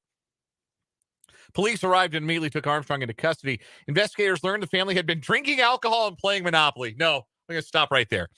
Do not mix alcohol and Monopoly. Don't do it. Monopoly already gets testy. Mm-hmm. Do not mix alcohol with Monopoly. If you want to play Monopoly, stay sober. If you want to have a family game night with some drinks, I don't know, play Pop-O-Matic Trouble or Sorry or something where it's all about the roll of the dice. Play Candyland. Trouble was a big time favorite in the Dworzynski household growing up. Yeah, Pop-O-Matic Trouble. That's a good one. Big fan of that. Play What Do You Meme? Play 5-second rule. Don't play Monopoly if you're going to be drunk when you're playing Monopoly, because then stuff like this can happen. A fight broke out between Armstrong and his stepfather after knocking over the game board and turning over furniture. Oh, my God. They were told to take the fight outside. Armstrong pulled out a gun after getting cut in the head and chased his stepfather and stepsister down the street, pointing the gun at them. He told police he fired one shot at the ground.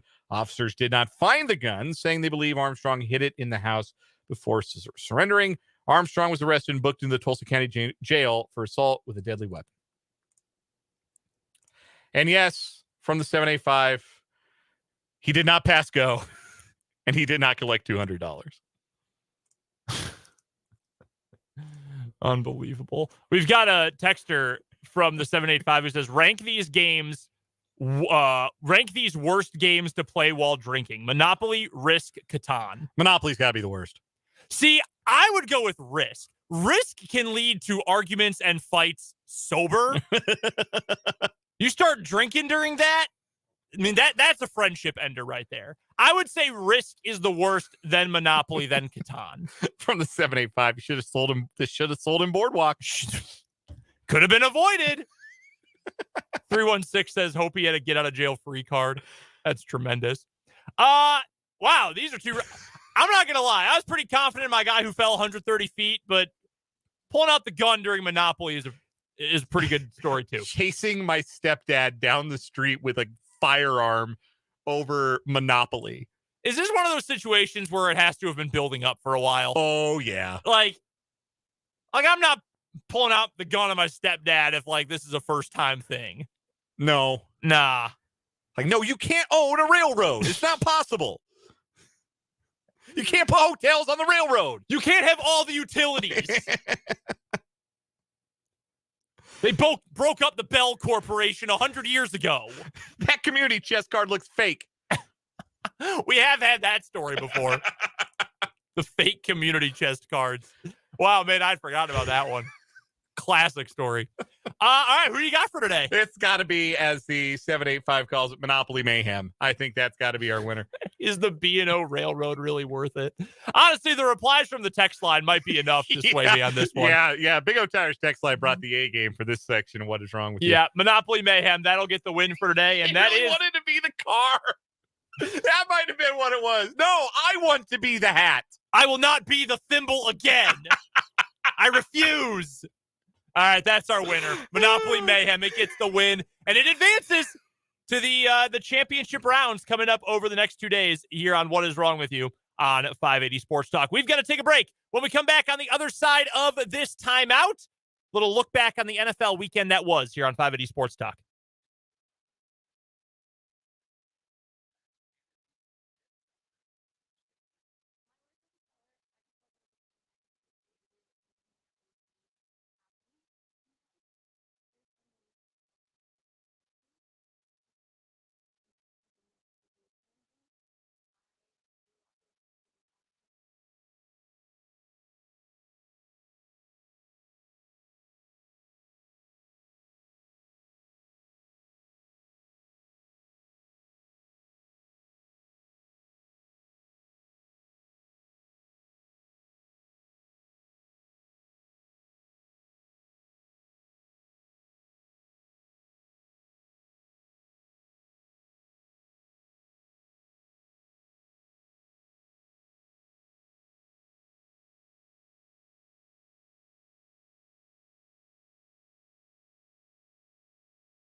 446 on 580 Sports Talk.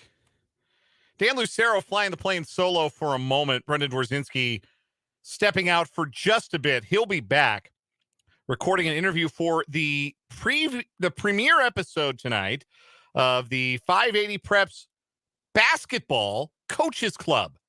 High school hoops tips off this weekend. And we will have a boys basketball preview edition of the 580 Preps Coaches Club coming up this evening, 6 o'clock, following us here on 580 Sports Talk. Then, of course, that'll be followed by Chiefs Kingdom here on 580 WIBW. So Brendan Dworzynski recording an interview. He will be back shortly. In the meantime, it's you and me hanging out for the rest of this hour. You can join me on the Big O Tires text line, 785-272-9429. Hit us up on the YouTube comments as well. Hi to the YouTube folks watching. Hope you enjoyed the improvised "We'll Be Right Back" graphic that I somehow it's still in the studio and I'm still using it whenever we're at commercial break. Hope you all enjoyed that, and leave a comment on the YouTube stream, youtube.com/@sportson580. That's the @ symbol, sports on 580.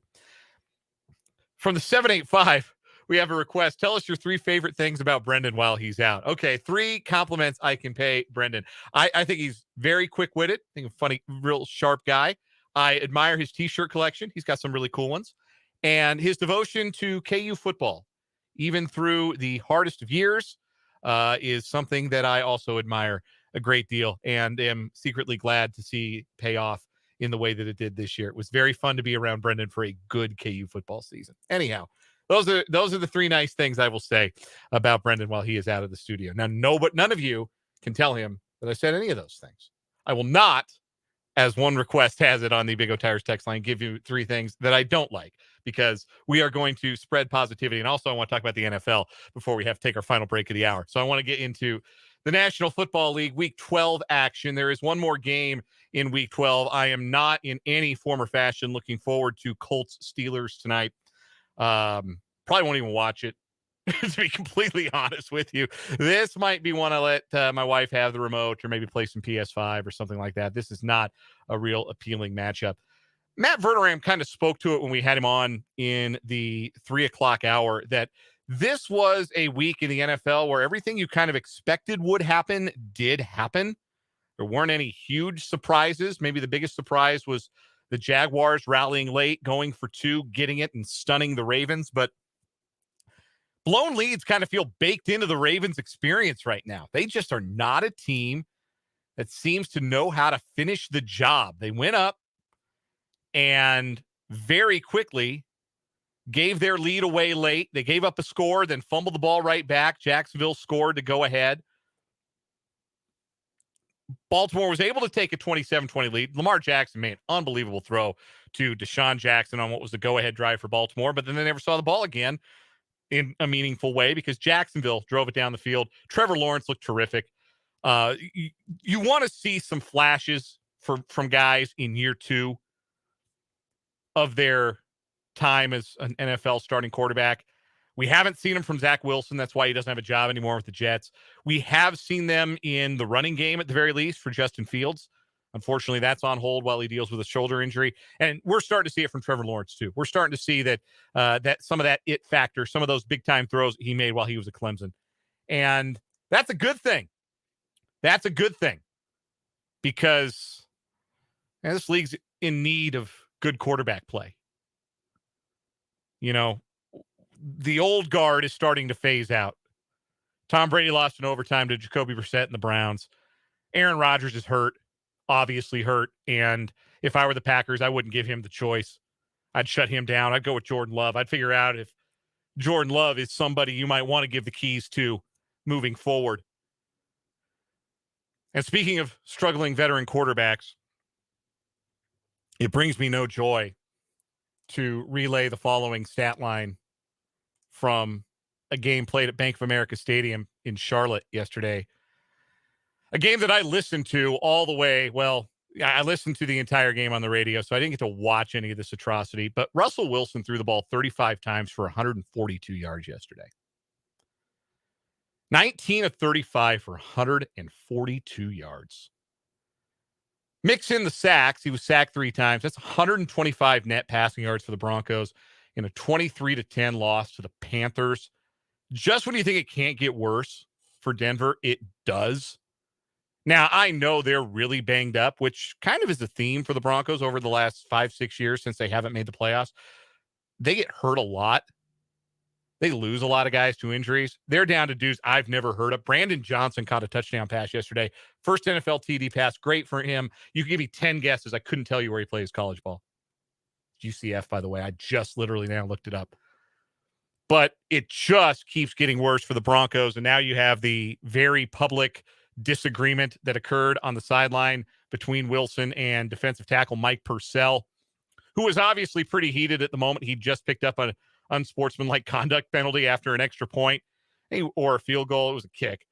And he went out and he had some words for Wilson right in front of head coach Nathaniel Hackett. And to be fair, Nathaniel Hackett, he's hired a game management guru who sits up in the press box and is like his Clippy or his Ask Jeeves up there. Hey, should I call a timeout? Hey, Siri, do I need to call a timeout right now? Do I have any? So he's already hired a game management guru, Hackett has, and now he's turned over the play calling experience or expertise to Clint Kubiak. He doesn't have a deal with sideline blowups guy on his staff. Maybe that's the next step. Hackett can hire a deal with sideline blowups between my highest paid player and a member of a defense. Hire somebody to deal with that instead. I have no idea why Nathaniel Hackett is still the Denver Broncos head coach as of right this second. There's no good reason to explain it other than they want to afford everybody the dignity of finishing out what looks like is going to be an absolute dog turd of a season. Avoid the indignity of firing a coach 11 games in. But that's a mess, and it's not getting better. And that's the thing with Russell Wilson.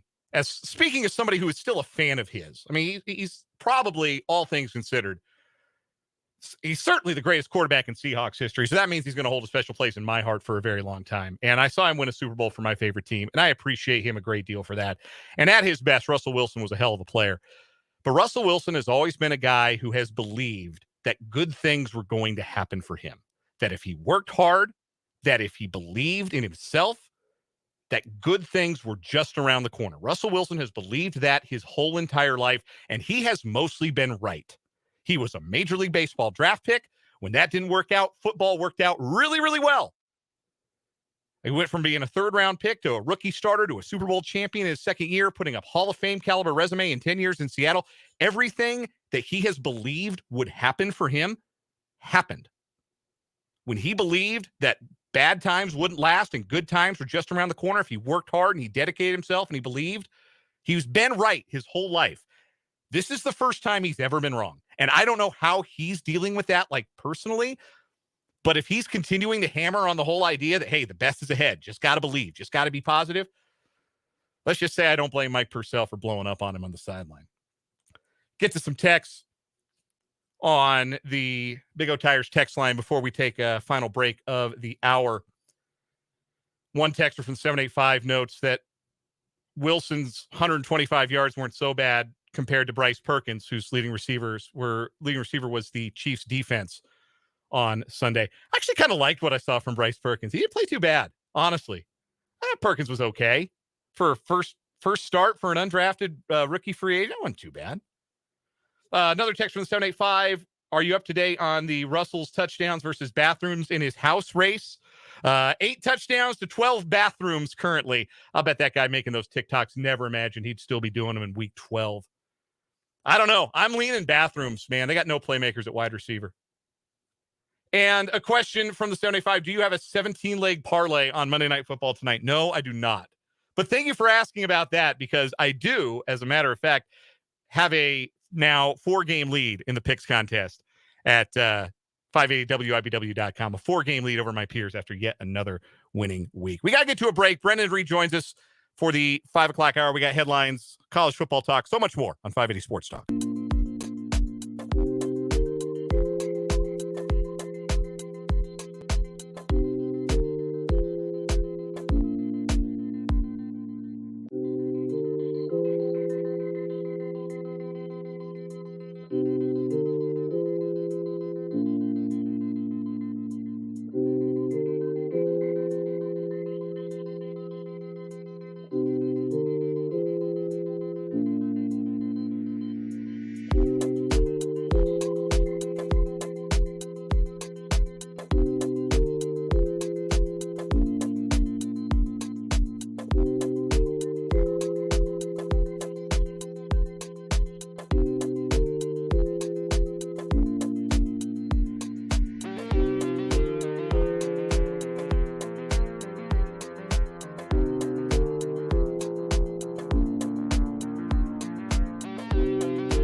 Go on 580 Sports Talk. Happy Victory Monday afternoon. Brendan Dworzinski, Dan Lucero here with you. Thank you so much for joining us today.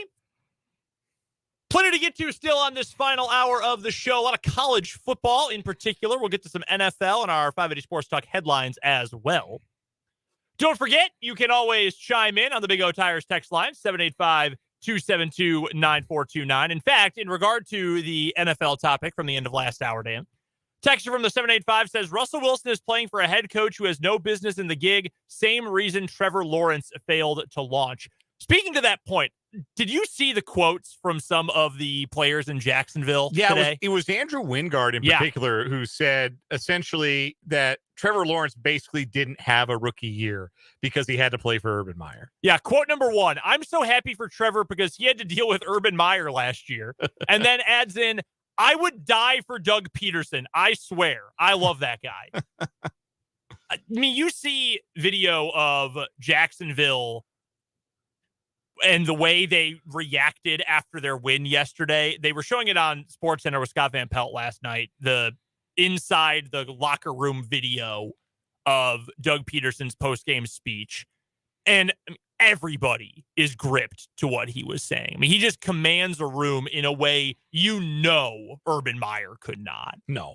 And never could. The way that Doug Peterson says, we're all getting Victory Monday, and the whole place goes nuts, and they're jumping all over him and celebrating. I mean, he is a player's coach in the sense that guys respect him and his authority as head coach, but also want to play for him.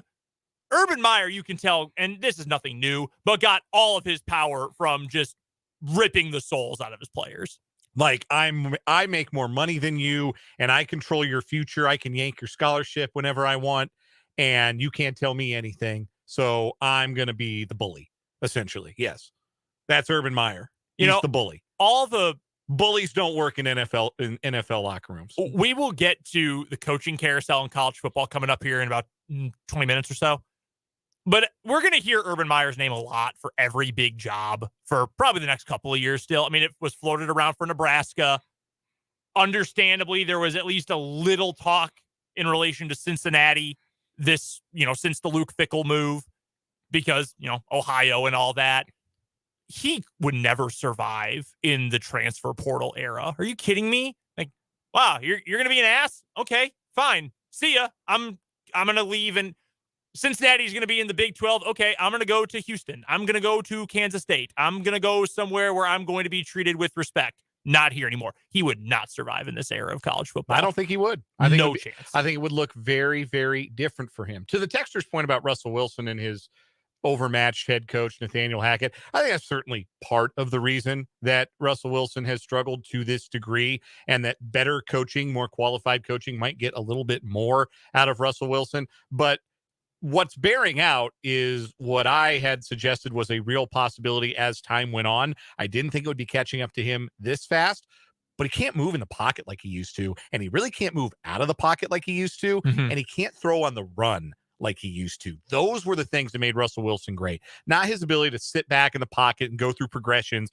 and surgically dissect a defense. What made him great was his ability with his legs, his mobility, and his ability to throw on the run, and all of those things look diminished. And I don't know that there's a coach that can reverse aging, that can reverse the effects of father time. So this might be what it is for Russell Wilson. Yeah, he's got an overmatched head coach, overmatched offensive coordinator, all of those things. But it just might be that the things that made Russell Wilson special just aren't there for him when he reaches into the bag of tricks anymore. When the rabbit doesn't come out of the hat, then what do you have? The over at rbsdm.com, the running backs don't matter.com, essentially, Ben Baldwin's website. He's got the composite of EPA, expected points added, plus completion percentage over expectation. We talked about that stat a little bit last week or 2 weeks ago. In that composite, 33 quarterbacks qualify. They've played enough plays this season to qualify for that stat. Where do you think Russell Wilson ranks out of 33 quarterbacks? 29th. Did you look at this? No. Already? Yeah, he's 29th. That was just a guess. That was very good. Thank you. He is the two players in front of him, Taylor Heineke and Matt Stafford. I believe Taylor Heineke's CPOE is really low. And yes, it is. Here are the only quarterbacks below Russell Wilson this year. Carson Wentz, injured and benched. Davis Mills, benched. Zach Wilson, benched. 33rd, last in the league, Baker Mayfield, injured and benched. Man. Every quarterback worse than Russell Wilson this year in that statistic has been benched.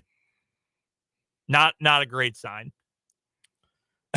So bad. By the way, the one player ahead of Taylor Heineke, Kyler Murray. Huh. Schematically, we're bleeped. That I said this on Twitter last night when I saw that quote. If I was a Cardinals fan, I would have never-ending rage. I would just be so mad every time I saw my team take the field or do anything. But because I'm not, I find it to be very funny. I'm not a big Hard Knocks guy. I'm going to have to watch this Hard Knocks Cardinals in season. I'm going to have to watch this one. Super high-paid quarterback, pretty boy head coach, owner who doesn't like to spend money, doofus general manager. Nobody likes each other. It's better than Succession. Yeah. I've never watched Succession. My wife really wants me to get into it with her. Show rules. You won't be disappointed. Cliff Kingsbury is Kendall Roy. Yes. I know. I've never even seen the show, and I know that for a fact. Correct. Know it for a fact. Correct. Big facts. Just unbelievable. Hey, with that, let's get to some other NFL news and notes. And let's get to our 580 Sports Talk headlines, brought to you, as always, by our good friends at Blue Dot of Kansas. Go find them online at blue.kansas.com. And we're going back to the Chiefs for our first headlines of the day. Some personnel news for the Chiefs. We were stunned during the A block of the show when we found out the Chiefs are going to sign Melvin Gordon to their practice squad, which I had someone tweet at me. Why? I don't know. Apparently Ronald Jones is that bad that they're going to bring in Melvin Gordon. Then, right at the end of last hour, it was reported by Field Yates of ESPN, among others. Ari Mirov of Pro Football Focus also had the same note, that the Chiefs are signing former Raiders and Falcons wide receiver Brian Edwards to their practice squad. Why not? Why not? Why? I don't know. Why not? I can't give you a good answer. Why not? They're just collecting players all over. Like, hey, you know what? We saw Cornell Powell for 10 snaps yesterday. That's all we need to see. Go get Brian Edwards. Brett Veach was so bored watching yesterday's game that he started remembering some guys. And now those guys have wound up on the practice squad. He's too far into his Madden simulation. He's like, I gotta add some challenge. Yeah, to this. I don't want to add the fake guys. Like, you do that, you get like that far into a Madden or MLB The Show, and you start adding the guys who are real over like the fake guys. It's a little more satisfying to have, like, I don't know, 39-year-old Vinny Pasquantino at the end of your MLB The Show bench than, 23-year-old Jethro Von Noy or whatever, an obviously created player. Yeah, it's like that. So those are the two newest Chiefs. They're both going to the practice squad. I don't know when both are going to get elevated. You're not bringing in names like that to just let them sit on the practice squad, though. Even Ronald Jones hasn't been on the practice squad. He's just been inactive. At some point, both of those guys are going to get called up. At least Gordon will. The texter from the 785 asks how that wasn't our "what the hell is wrong with you" of the day. The Chiefs adding Melvin Gordon. I don't get it. Matt Verderame seemed totally lost for words when we asked him about it at 3:40 today. Like, I have no idea. I don't get it at all. I really don't think, and I've seen, Matt mentioned this, and I've seen other folks mention it too. I really don't think that impacts Pacheco. Like, I think he is number one. This is more so the 5 to 10 carries a game, or really touches a game, that Edwards-Helaire or Ronald Jones would have gotten. I think will be Melvin Gordon now. He can do some of the McKinnon things, like pass protection. He's helpful in that department. Receiving the ball out of the backfield, he's helpful in that department. Just run out of bounds before you have a chance to drop the ball is all I ask. Yeah, get him the ball near the sideline and then dive out of bounds. That's essentially what you have to ask for. Fumble. But yeah, two former division rivals, Brian Edwards and Melvin Gordon. They're about to be, or already are, Kansas City Chiefs. First headline for me, we're going to the world of college basketball. A couple of college basketball notes here in the Blue Dot of Kansas headlines. We have a new AP Top 25 after Feast Week, and Houston is the number one team in America with 45 of 63 first place votes. Three other teams received first place votes. Texas and Purdue each receiving 8 first place votes.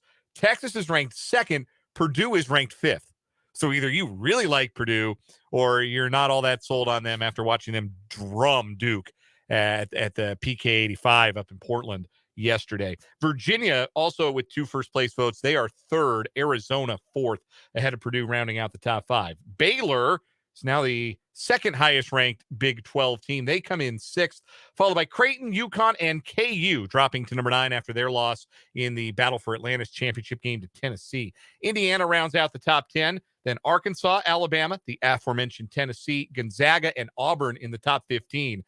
Illinois, Duke, North Carolina, Kentucky, and Michigan State, a very high-profile 16 through 20. North Carolina goes from number 1 in the country to 18th in one fell swoop. I tried to tell you they weren't really the number 1 team in the country. You've been on that. I tried to tell you they were an 8 seed last year and got hot for a month. It doesn't mean they can't be good. Just means maybe we shouldn't expect them to be like the Michael Jordan, Sam Perkins, North Carolina team right out of the gate. UCLA, Maryland, Iowa State, San Diego State, and Ohio State wrap up the top 25. Kansas State received a single vote in the AP top 25 this week. Also in college basketball, the Big 10 ACC Challenge and the Big 12 SEC Challenge are no more. 23 years of the Big 10 ACC Challenge, 10 years of the Big 12 SEC Challenge. Both of those events will conclude after this 2023 season. The ACC SEC Challenge for men's and women's basketball will begin during the 2023-24 season. Why ACC and SEC? Well, these were always ESPN events, and ESPN has the ACC and the SEC, and they don't have the Big 10 anymore. So that's why. It is a little interesting that they would kill the Big 12 SEC Challenge, I guess. Oh, I guess that they wanted to just have the SEC because the Big 10 SEC Challenge was a women's event. So the SEC women didn't have a high-profile event any longer. Yeah. Because they never had a Big 12 SEC Challenge on the women's side. So this is the ACC and the SEC, two ESPN conferences deciding to both do a men's and women's event. So the Big 10 no longer with a high-profile, or the Big 12 rather, no longer with a high-profile conference versus conference showdown, unless you count the Big East. Yeah, which is actually going to take place this week.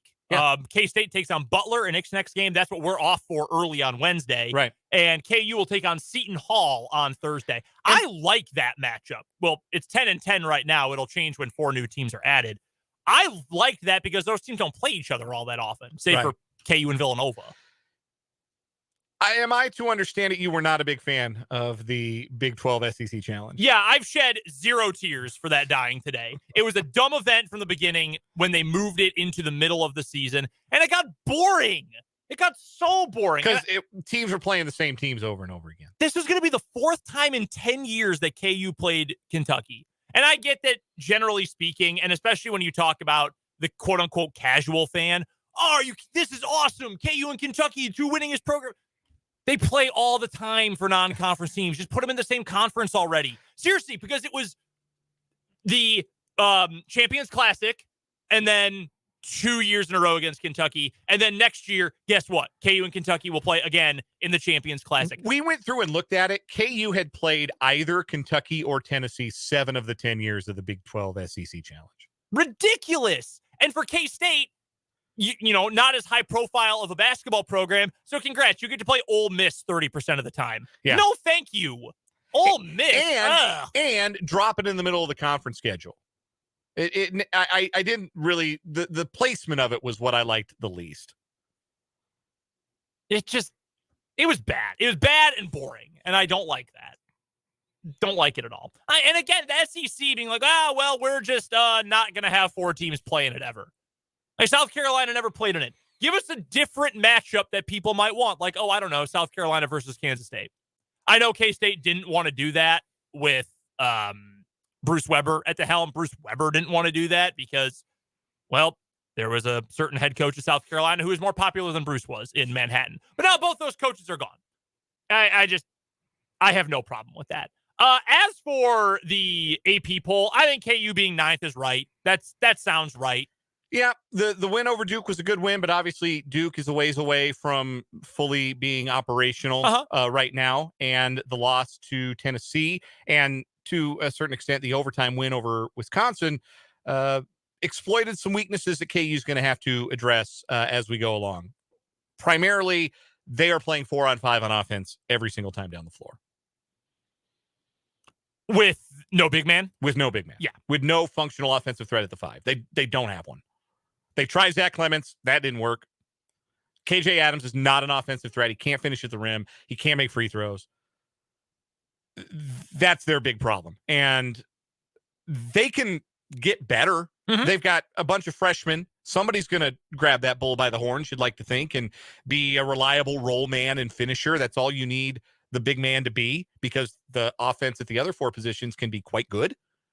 But when there's no functional offensive threat, teams are just not going to guard KJ Adams, or they're not going to guard Clements outside the arc if he goes 0 for 5 from 3, or they're not going to guard Uday. They're not going to guard Zuby, and going to make it harder for driving lanes for Jalen Wilson to materialize. They're going to make it harder for the driving kick to be there for Grady Dick. And the end result of that is you score 50 points. It wasn't pretty. It was very ugly. KU needs another consistent scoring threat, because Dick has the ability, but multiple times in the Bahamas, he went completely AWOL in the second half.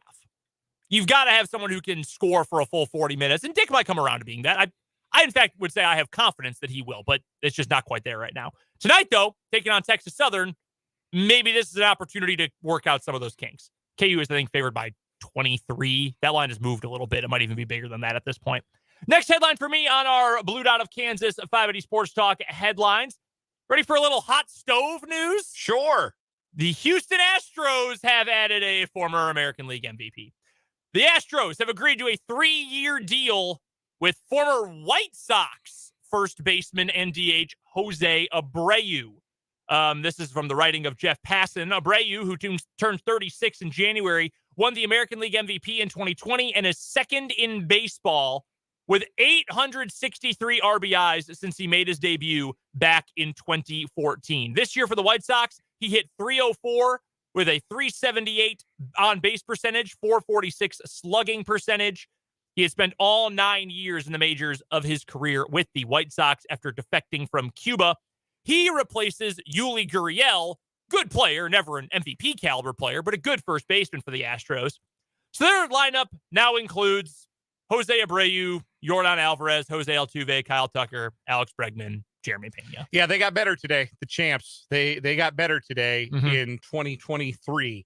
That's for sure, because Gurriel was a negative as an offensive player for them last year. Still pretty good with the glove, but well below average offensive contributor. That was a big black hole for them all season, was first base offensive production. And now you bring in a guy who's a steady 80 to 100 RBI guy, even if you don't believe RBIs matter as a stat. They're an opportunity stat. They're not a skill stat. But somebody who's been a consistent offensive performer over the course of their career, but they're about to turn 36. And this is a 3-year deal for $60 million. This is not the kind of move you expect the Houston Astros to make, and a very clear signal that their owner is driving the bus now. Jim Crane is the general manager of the Houston Astros. The owner wants to spend his money on some shiny toys, and Jose Abreu is a former MVP. He's a pretty shiny toy, and he does make them better in the short term. In 3 years, they're going to be paying him $20 million a year when he's 38. How does that work for first baseman with old player skills, not great bodies? That could not look good. It could not look good as soon as this year, frankly. But yeah, certainly possible. On paper, it's a big improvement for the team that was the best in baseball last year. One of those deals where, hey, if you win when it happens, you live with it. If you don't, you say, where could we have maybe changed things up to win again? One texter from the 785 on the Big O Tires text line says they're happy to get him out of the AL Central, which I bet. He's been a terror in that division for a long time. Rookie of the year at 27 and steady presence. Maybe the kind of guy, I mean, I don't know how the White Sox do things, but that might be number 79 might go into the rafters, or that might be a retired number kind of deal. I guess they didn't win anything with him, but yeah, pretty popular guy. No one else is going to ask for 79. Yeah. So you might as well. It's an easy one to retire. They used to do the cool, put your face on the outfield wall. Yeah. Now they just put them up on the grandstand. How many other Major League Baseball teams have two numbers in the 70s retired? Because I'm pretty sure they retired Carlton Fisk's 72. Yes. None, probably.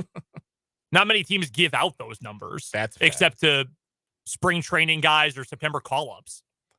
One last Blue Dot of Kansas headline for me. It is a World Cup date. Match day today saw two more squads advance, no matter what happens in the third game of the group stage. Brazil and Portugal are through in groups G and H, respectively. Brazil with a win over Switzerland, Portugal with a victory over Uruguay. So Brazil and Portugal are advancing to the next round. Tomorrow, it's England versus Iran. Big stakes. The United States must win to avoid being sent home. If they do not win, no matter what happens in the England-Wales match, the United States are out of the World Cup. So this might be the final World Cup date, because we're going to know. And I promise not to bog you down in too much World Cup talk if the United States still isn't a part of this by the time we are on the air tomorrow. But so to clarify, it's U.S. versus Iran tomorrow. Yes, U.S. versus Iran. Yes. Okay. And Iran, sorry. Yes. And the United States must win because Iran, by virtue of their win over Wales, has more points in the group. 3 points to the United States, 2 points. I don't want to wade too far into this because it is dangerous territory for a sports talk radio program, but I imagine you have seen some of the news off the pitch about that's leading into this U.S. versus Iran game. Some very uncomfortable press conferences for U.S. men's national team manager Greg Berhalter and team captain Tyler Adams, having to answer some questions with some geopolitical and social political ramifications that, frankly, I would understand if they were not entirely prepared to answer. Yeah, it's like the players shouldn't have to do that. There was an well, I don't even know if it's an incident really, but the U.S. covered up the symbol on the Iranian flag for 24 hours. I don't even know where they covered it up. On social media? Yeah, the social media post or something. Yeah, because it's sort of a unity thing with, the women who are fighting for their rights in Iran right now.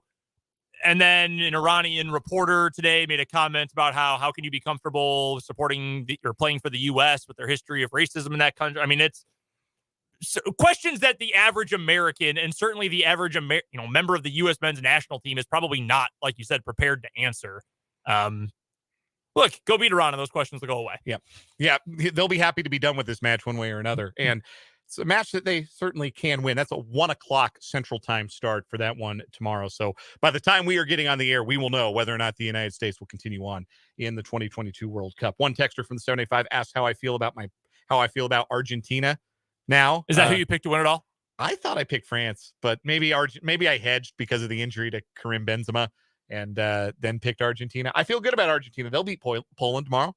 They beat Poland, they're through. Or not tomorrow, but Wednesday. They'll take the walk to Poland. Yeah, most countries historically have said, yeah, we can beat Poland. I'm Polish, I can say that. That'll do it for our 580 Sports Talk headlines, brought to you, as always, by our good friends at Blue Dot of Kansas. Go visit them online at bluedotkansas.com. We'll take a break, and when we come back, we're talking news, we're talking headlines. Well, a lot of news, good and bad, coming out of the coaching carousel in college football. That's coming up next here on 580 Sports Talk.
We're back on 580 Sports Talk. Brendan and Dan here with you. Thanks so much for joining us on this Victory Monday afternoon. A lot of news from the college football world today. By the way, the transfer portal is opening up on the 5th of December. So we're a week away from that. Now that they have the window when the portal can open, players can officially enter it on the 5th, I believe. But a lot of players have announced or reportedly are going to announce today that they are entering the portal. A couple big ones. Theo Weiss at Oklahoma, the wide receiver. One word, Kansas. Also, Cade McNamara, the quarterback at Michigan. Understandable that he's moving. You and I were talking off the air today that Iowa sounds like a potential destination. I think that would make a lot of sense. That is what I saw on social media today. It does. Makes a ton of sense. He's also a West Coast guy, so maybe a Pac-12 team that needs a quarterback, a team that has found a lot of success with a veteran quarterback this year, like UCLA maybe. Potentially. They're going to need a quarterback with DTR finally exhausting his eligibility. He's been good this year, but man, like 18th year in college football. But the big news is the coaching carousel that continues to turn. More guys have been relieved over the last 24 hours. More coaches have been hired officially within the last hour, like Hugh Freeze at Auburn. We'll get to him specifically in a moment. So let's get through some of the headlines. Some of these we can whip through more quickly than others. Wisconsin. They hired Luke Fickell. That was, to me, equally as shocking as I think it was excellent for Wisconsin. They could not have done better than Luke Fickell, I don't think. I know it seemed like Jim Leonhard was going to get the job, and honestly, I believe Jim Leonhard thought he was getting the job. I think he did too, and I think he would do a fine job, but yeah, when you have a chance to go get a coach the caliber of Luke Fickell. And I didn't think they had a chance to. I thought he was just, I will be at Cincinnati. Especially going to the Big 12. Yeah. I figured it was he'll be at Cincinnati until Ryan Day leaves for the NFL. It's a blow for the new Big 12. Big time. For Luke Fickell to leave Cincinnati. And we'll see what Cincinnati does in replacing Luke Fickell. The most interesting name I've heard connected to the Cincinnati job, Matt Campbell. Yep, I saw the same. That is fascinating because Cincinnati is a better job than Iowa State. And if you want to put the shine back on after you lost a lot of it, really the last two seasons, but especially this year. Get out while the getting's good. I think the getting is pretty good right now and it's not going to get any better because it can only get worse for Matt Campbell from here. So yeah, I think that one is fascinating. But Luke Fickell stayed at Cincinnati, I think, longer than a lot of people in that position with that level of success would have. The fact that he was even there this year, the year after the playoff appearance, I think a lot of coaches would have capitalized on that. But he waited. He bided his time for a job like this, which Wisconsin's a heck of a good job. Yep. And I think culturally it's a great fit. And I think that should get Wisconsin back to being what it is capable of being, what it kind of slipped from being under Paul Chryst the last handful of years. Wisconsin is last in the Big Ten and is among the toward the bottom, if not last, in all the Power Five in recruiting budget. Among the staff members he is expected to bring are his top two recruiting assistants, Luke Fickell.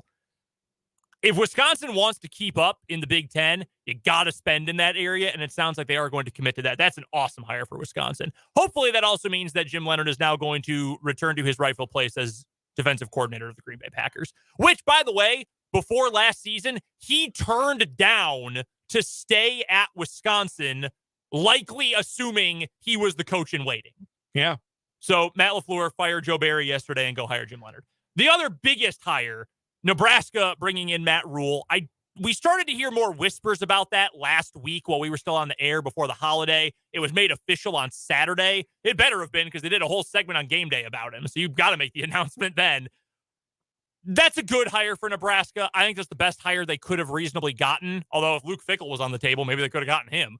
But here's my trepidation with Matt Rule. He's a really good coach, college coach. NFL clearly didn't work out. College coach, he's really good, and he's really good at building. He took Temple from nothing to back-to-back bowl games and a conference title game appearance.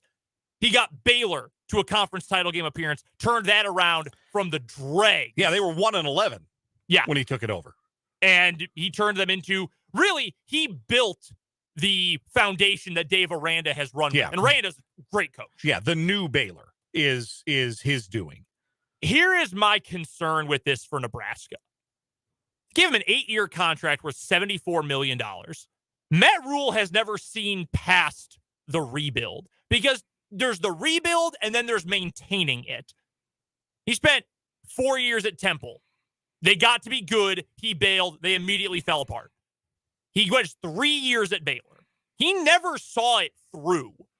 Can he be a guy who can make it work in year 5, in year 6? Because with that contract, they're expecting that out of him. Well, theoretically, he'll no longer have the NFL temptation because he has tried to scratch that itch and didn't work out. Like, emphatically did not work out. Matt Rule didn't leave the NFL by choice. Like, he left the NFL because it didn't work, because he got fired, because the building of a culture is a little different when you're dealing with grown men than when you're dealing with 18 to 22-year-olds. But we have multiple data points that suggest that Matt Rule is really good at building a winning culture with 18 to 22-year-old football players.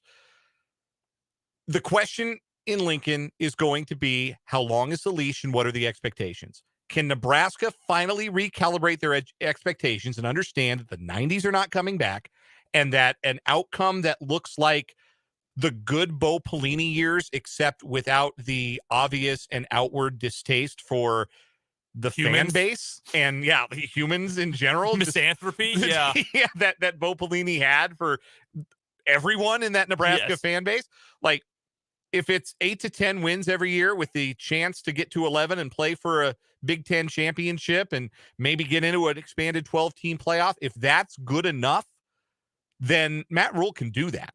He can have that program as the best program in the Big Ten West, or at least fighting it out with Wisconsin and Fickle in very short order, I think. I would think so too. He can do that within 2 to 3 years.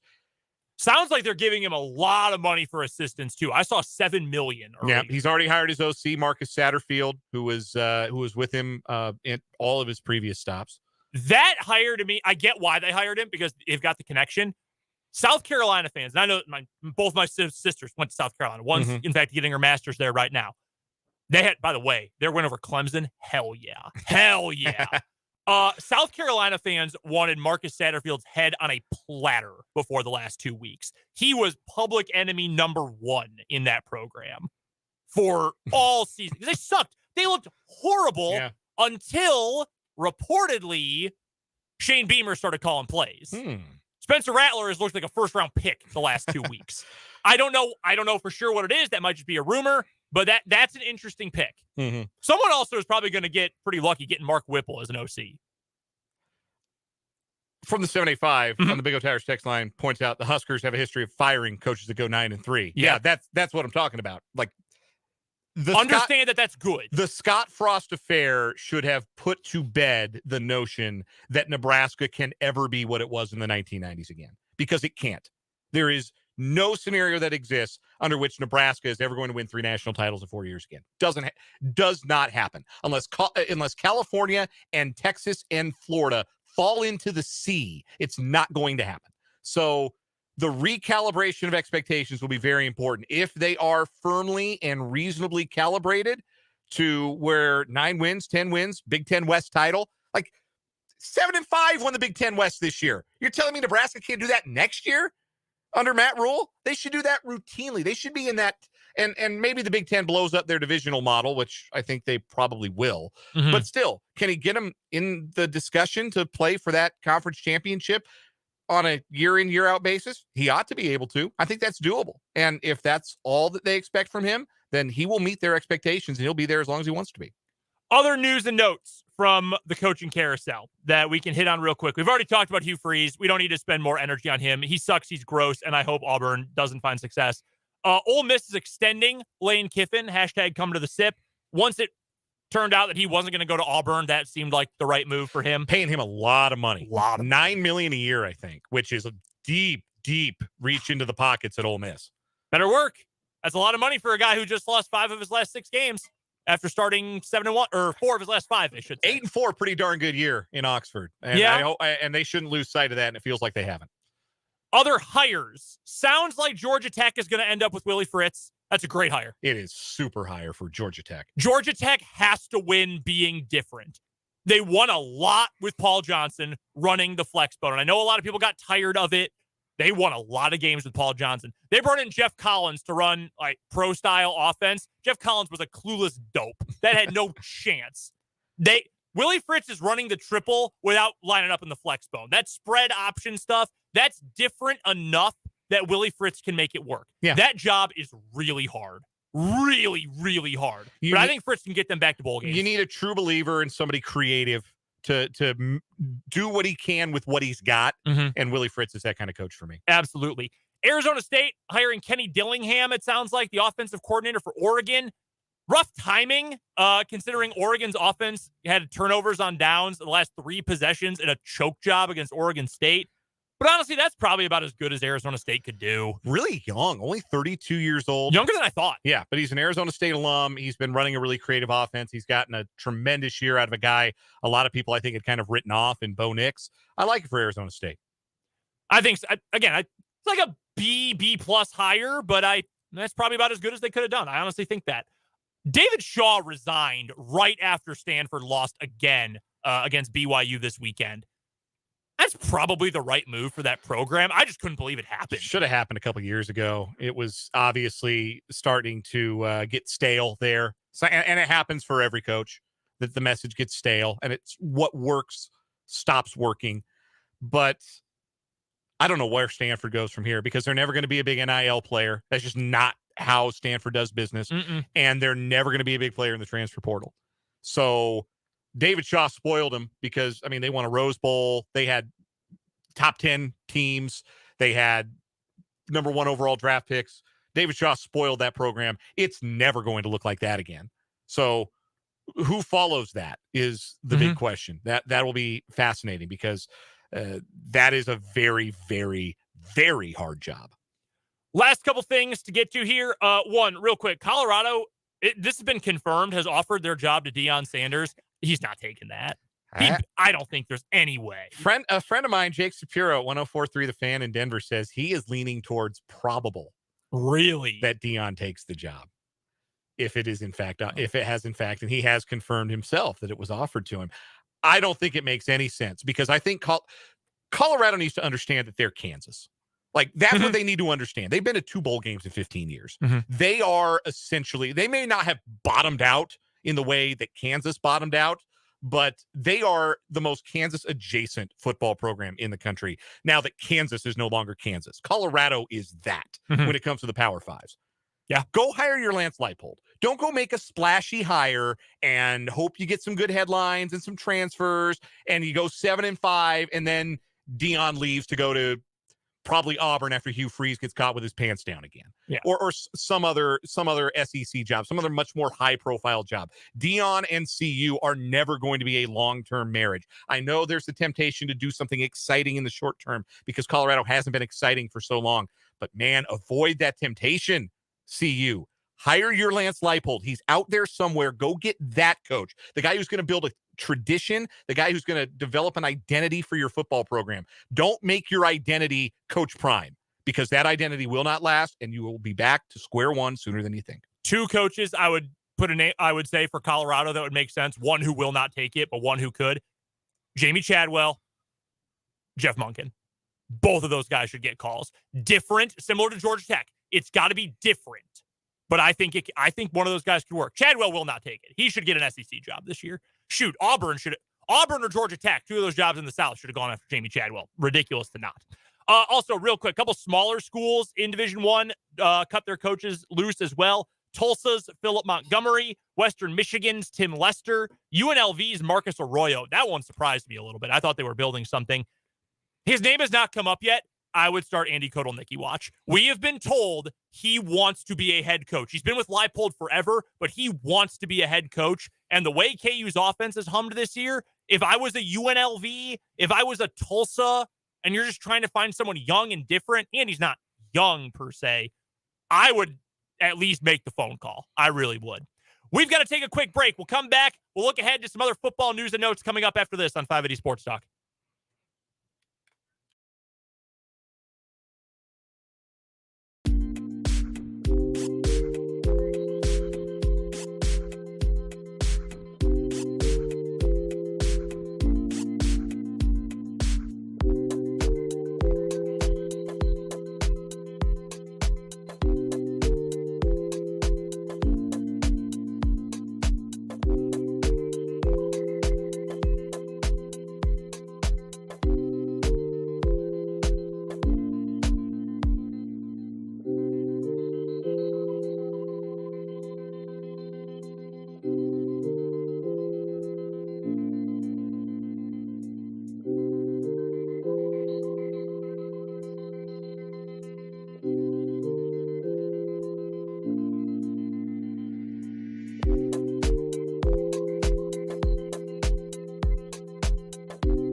things up on 580 Sports Talk. Brendan and Dan here with you on this Monday afternoon. Monday Night Football coming up this evening.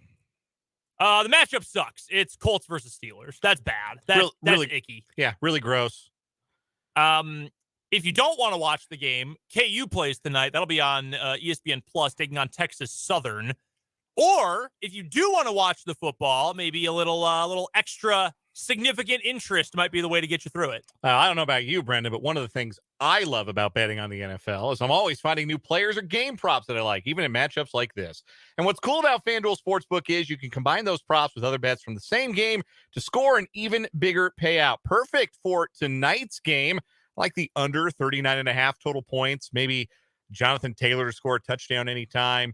Maybe George Pickens score a touchdown anytime. Go over in his receiving yards. He had a big game last week.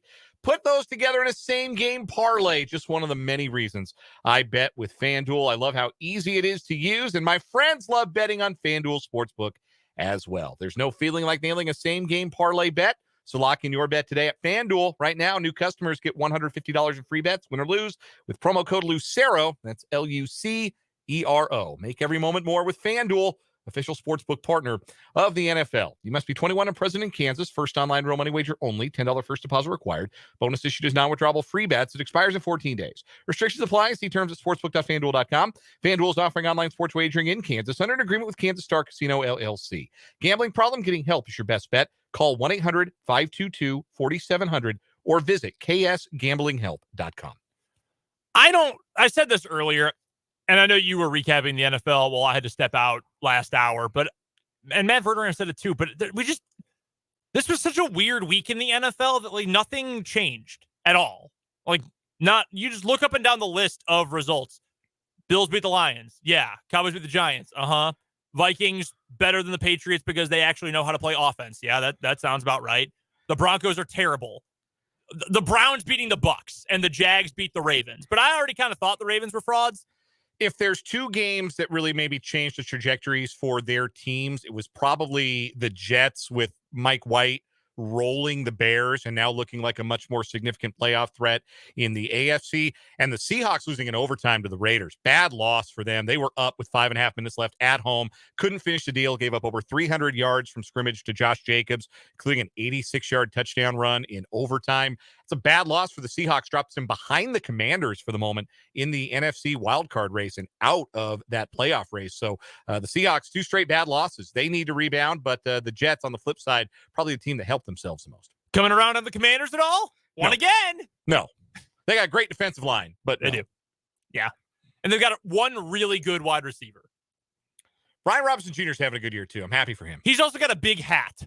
He does have a big hat. If you haven't seen Brian Robinson's big hat, go online, go to Google, and just search Brian Robinson hat. I guarantee you it'll pop up. He's got a buddy who will hook you up with a big hat if you want a big hat. I just love the quote.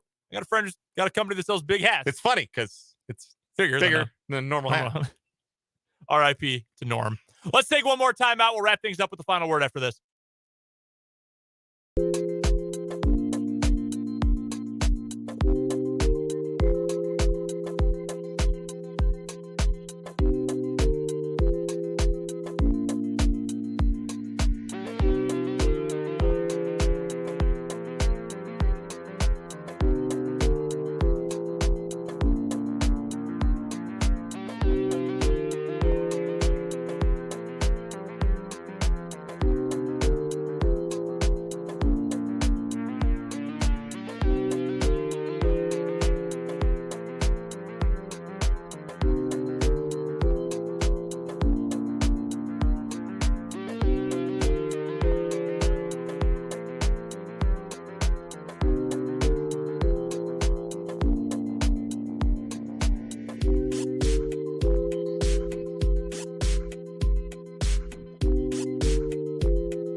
Sports Talk on this Victory Monday with the final word. Dan. Didn't get to it today, but those watching on the YouTube stream will notice I'm wearing the Michigan Block M cap. I had to really dig this one out as it's been a long time since I've worn it. Michigan punked Ohio State on Saturday, the most seismic college football result of the season. Michigan's now won 2 straight in that rivalry, and it's being played on different terms now. Ohio State still may have better players, but Michigan is the better program right now than Ohio State is. And they've got back-to-back wins over the Buckeyes to prove it and have completely locked up a berth in the college football playoff. In fact, I think you can make a very credible argument that nothing that happens on Friday and Saturday this week should matter. Georgia, Michigan, USC, TCU. Those are the best teams. Don't penalize one of them for losing to somebody in a conference championship game and promote Ohio State or Alabama. Those are the 4 best teams. Put them in the playoff. I agree with you on that. 2 real quick notes on college football for me. 1, non-local. Get Dabo Osteen out of my face. South Carolina, once again, ruling the roost in the battle for the Palmetto State. More like DJPU, because he sucks. 8 of 29. Give me a break. Dabo, you idiot. Stop playing him. Anyway, more importantly, local-wise, Sunflower Showdown went about the way I expected it to. Kansas State is really good. It is the second best team in the Big 12 and has a legit chance to win the Big 12 championship over TCU this weekend. KU is a lot better than it's been. A lot better. Still has a long way to go, though. It'll get there someday. But right now, the better team won, and I think that was pretty clear and evident for everyone to see. We'll talk more KU coming up tomorrow with Michael Swain of Fog.net for our 23rd Street Brewery Jayhawk Weekly. We'll also get to more on the Chiefs, more on college football. The rankings are coming out tomorrow night. We will see how the committee decides to determine who is going to be in that top 4 and the next 2 going into this week. We'll be back, though, from 3 until 6 tomorrow. Coming up tonight, though, as soon as we're done here in just a moment, the first edition of the High School Basketball Coaches Club for this year here on 580 WIBW. Until tomorrow, for Dan, I'm Brendan. This is 580 Sports Talk.